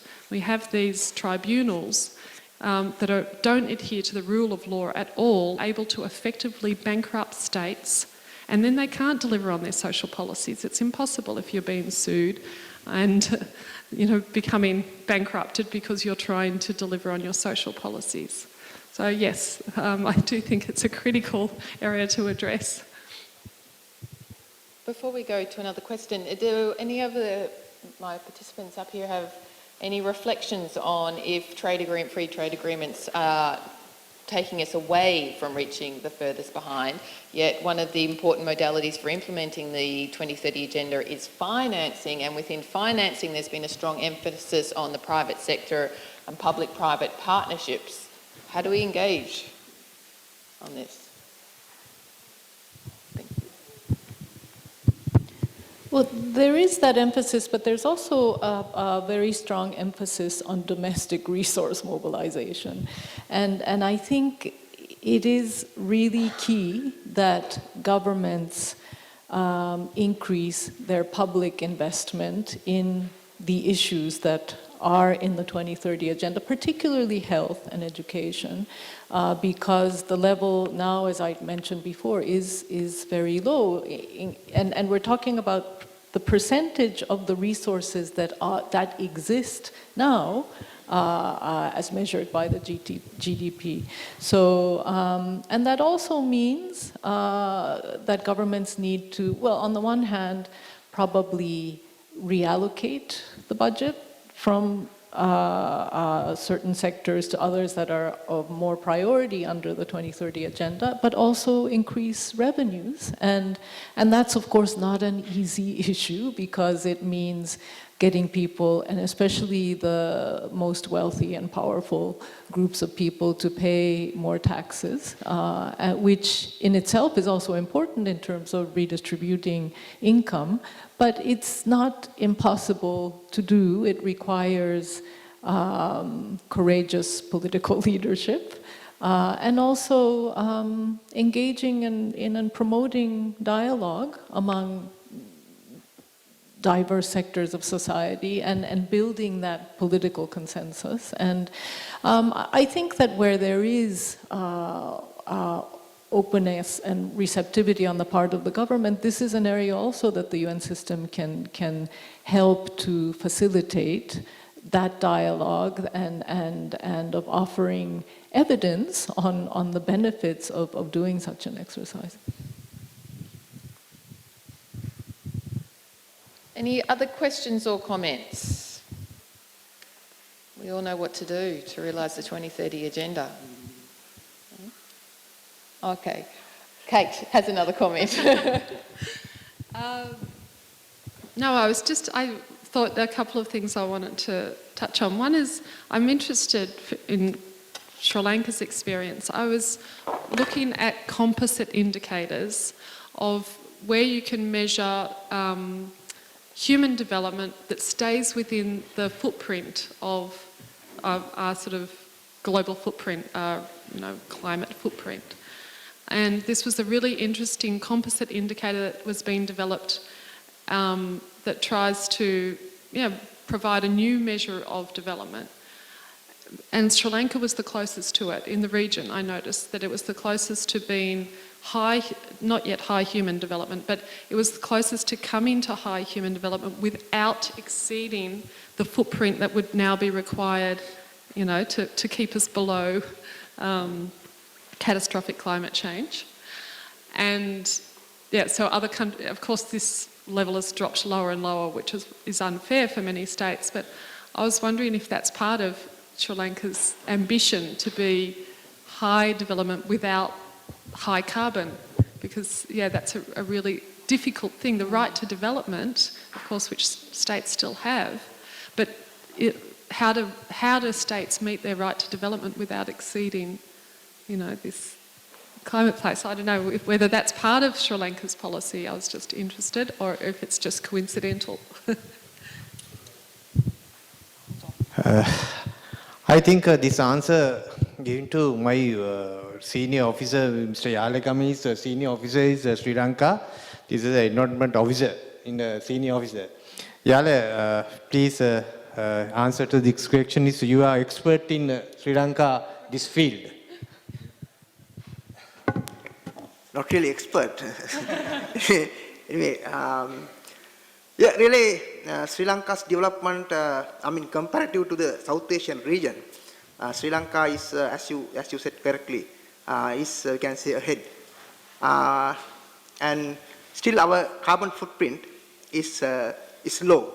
And, we are generating much of our electricity from renewable sources like, water. But, and that's one thing. And the government wants to promote the renewable energy sector moreover, and that's how we have kept the carbon footprint low. And and the electricity board, the Sri Lankan electricity board, they have a plan. They had a 12-year plan to establish 12, coal power plants. But this, the government, the Honorable Prime Minister, wanted to have more renewable sources rather than going for more coal power plants. So we are trying to explore our renewable sources to the maximum, because we have the wind, we have the sea, all around the country, and also we are getting a lot of sun. So we are trying to get more renewable energy to meet our energy demands. That's the way we are trying to reduce our carbon footprint and then have more production and to improve the country's status.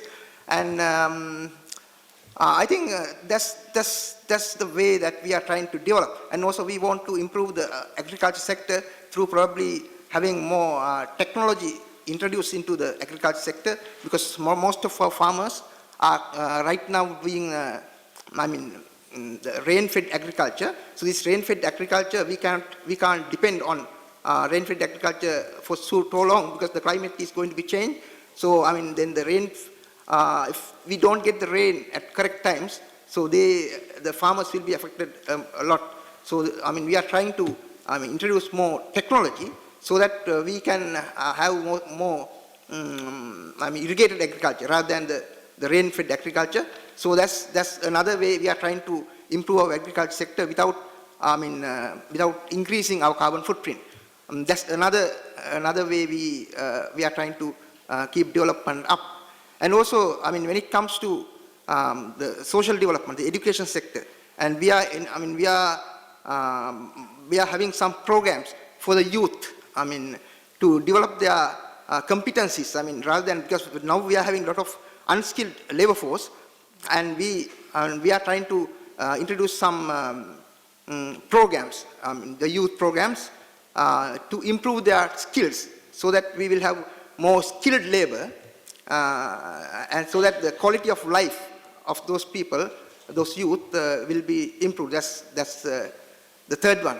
And obviously, one comment I have from I'm from the region. I mean, you see, in this region, now we are talking about inclusive development, and one sector I think that I observe which has not been adequately addressed is the elders. Now we are talking about the youth, the elders, and as you know, in this region, in the Asia Pacific region, in almost all countries, the pyramid structure or the triangle structure is now distorted, and we have more elder groups in all countries. And but I don't see many programs aimed at addressing the issue of these elders. I mean, the elder homes is not really the solution. I mean, in our countries, I mean, the elders homes is not the solution. And how we are going to address this issue? In Sri Lanka, we have what one institute called the National Insurance Trust Fund, owned by the government. That's the government-owned company. So, I mean, it is proposing some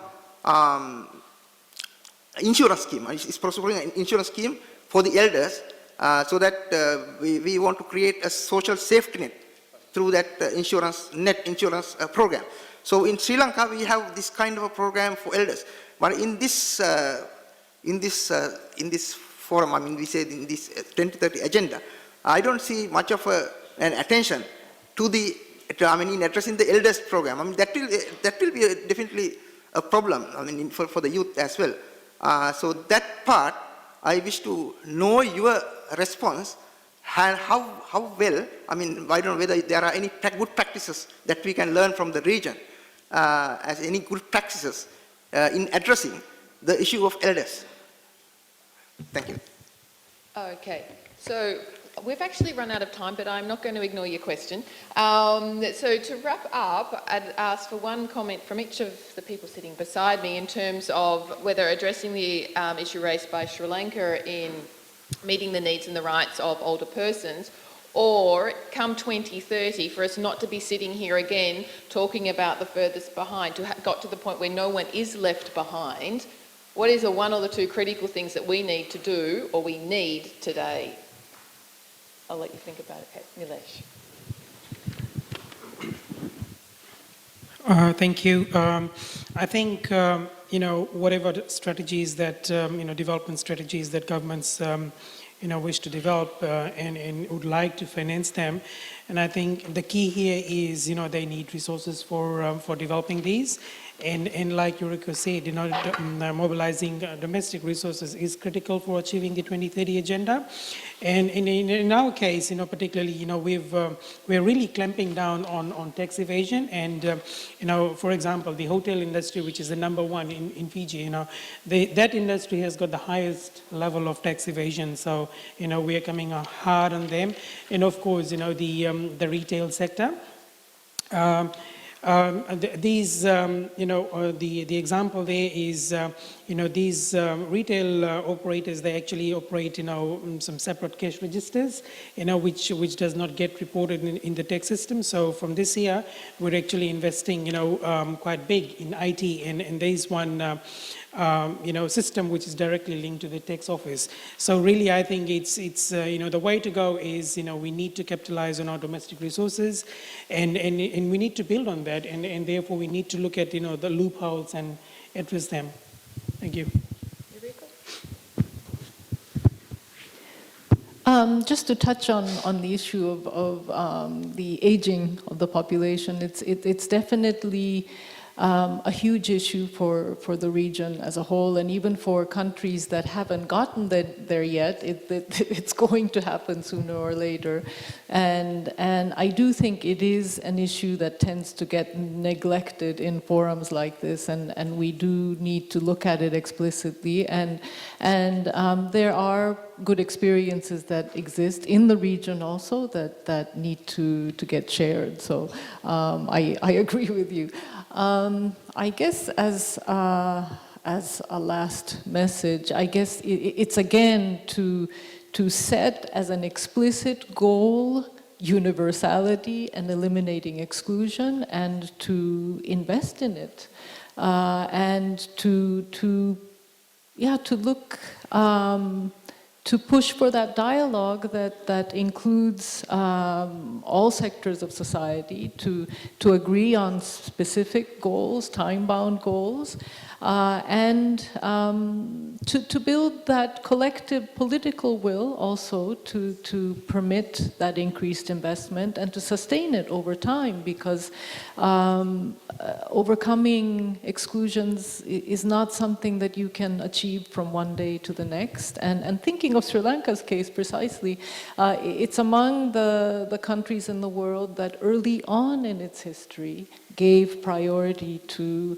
health and education and building an inclusive and a more egalitarian society, and that does have an impact if you sustain it over time. I was posted before I came here in Costa Rica. It's a country that in 1948 eliminated its army to invest that money in teachers and healthcare workers rather than defense, and you can see the results. It has a good public health system that has achieved universal healthcare practically. So yeah, set that goal and invest. Pradeep, what do we need or need to do? I think very good and very important roundtable discussion, this event.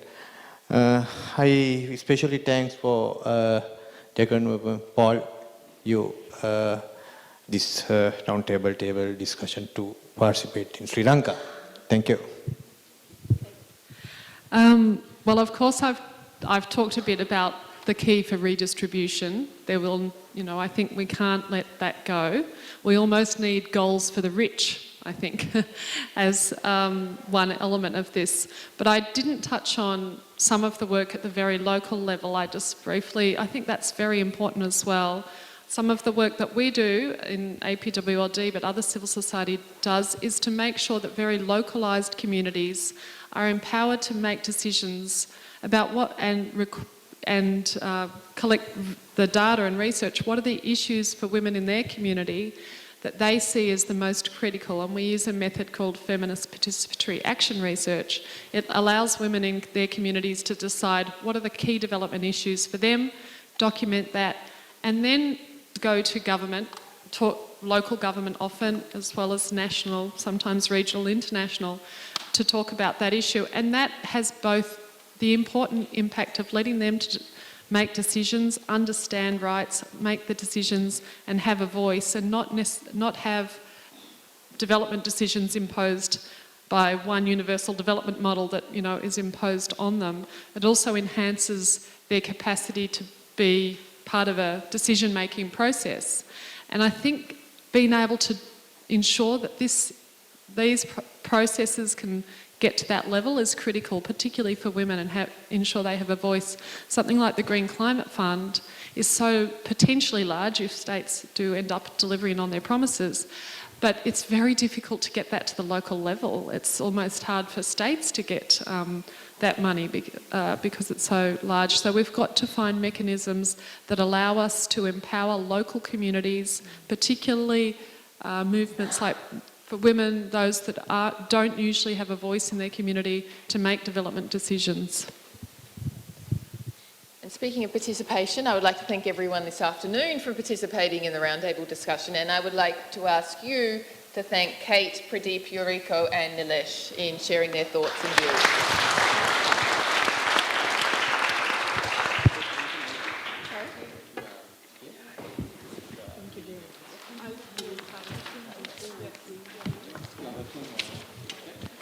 No, women's rights. Sometimes they come to Sri Lanka.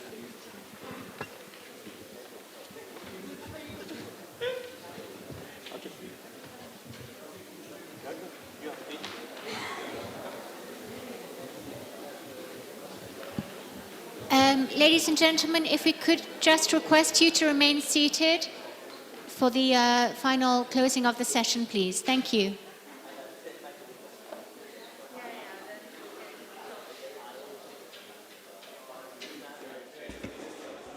Well, if you can bear with the chair, with us, no. So let me congratulate the moderator and the panelists, our Madam Moderator, Ms. Jacqueline, the Paul, and the rest of the panelists. It was most informative and very insightful as well, no, discussion. With that, we conclude agenda item 2B. I'm pretty sure that you will agree with me that we had a very full and constructive day. I thank you for your active participation, for the engagement, cooperation, and for being on time. Today, we have noted your government's comments and commitments to action on integrating the social dimension into sustainable development, and as well as building your capacities to respond to transformative 2030 agenda. There will be issues and challenges, I agree, but there are also solutions. I hope this exchange of ideas, exchange of experiences, we can pick up lessons from it. No? We really need to do more as far the concerns and aspirations of our citizenry. In particular, we must do more to ensure that as we keep on pounding on this idea, that we leave no one behind. Tomorrow, we shall return to this room at exactly 900 hours to start our deliberations on agenda item number 3 on consideration of regional trends regarding the transition from school to work. So before I turn over the floor to the secretariat, I wish to share with you some reflection that I have. It's just a short one, no? In all those statements of the member states, no, and the civil society organization, I think it's not just celebrating the gains we have made thus far in achieving or meeting the Millennium Development Goals, but also I think lessons learned in failures we have made along the way. And those lessons I think we should carry on to build on, I should say, as we move towards the 2030 agenda. On that note, I now call on the Secretariat to make an announcement. Yes, housekeeping announcement that we do have coffee outside this conference room, so please we invite you to enjoy a coffee break outside. Thank you. Well, I thank the Secretariat. Again, distinguished delegates, I wish you a pleasant evening. You deserve it because we're right on time. I think advanced. Very advanced. So congratulations to all of you. I will see all of you tomorrow at exactly 9 o'clock. Good day.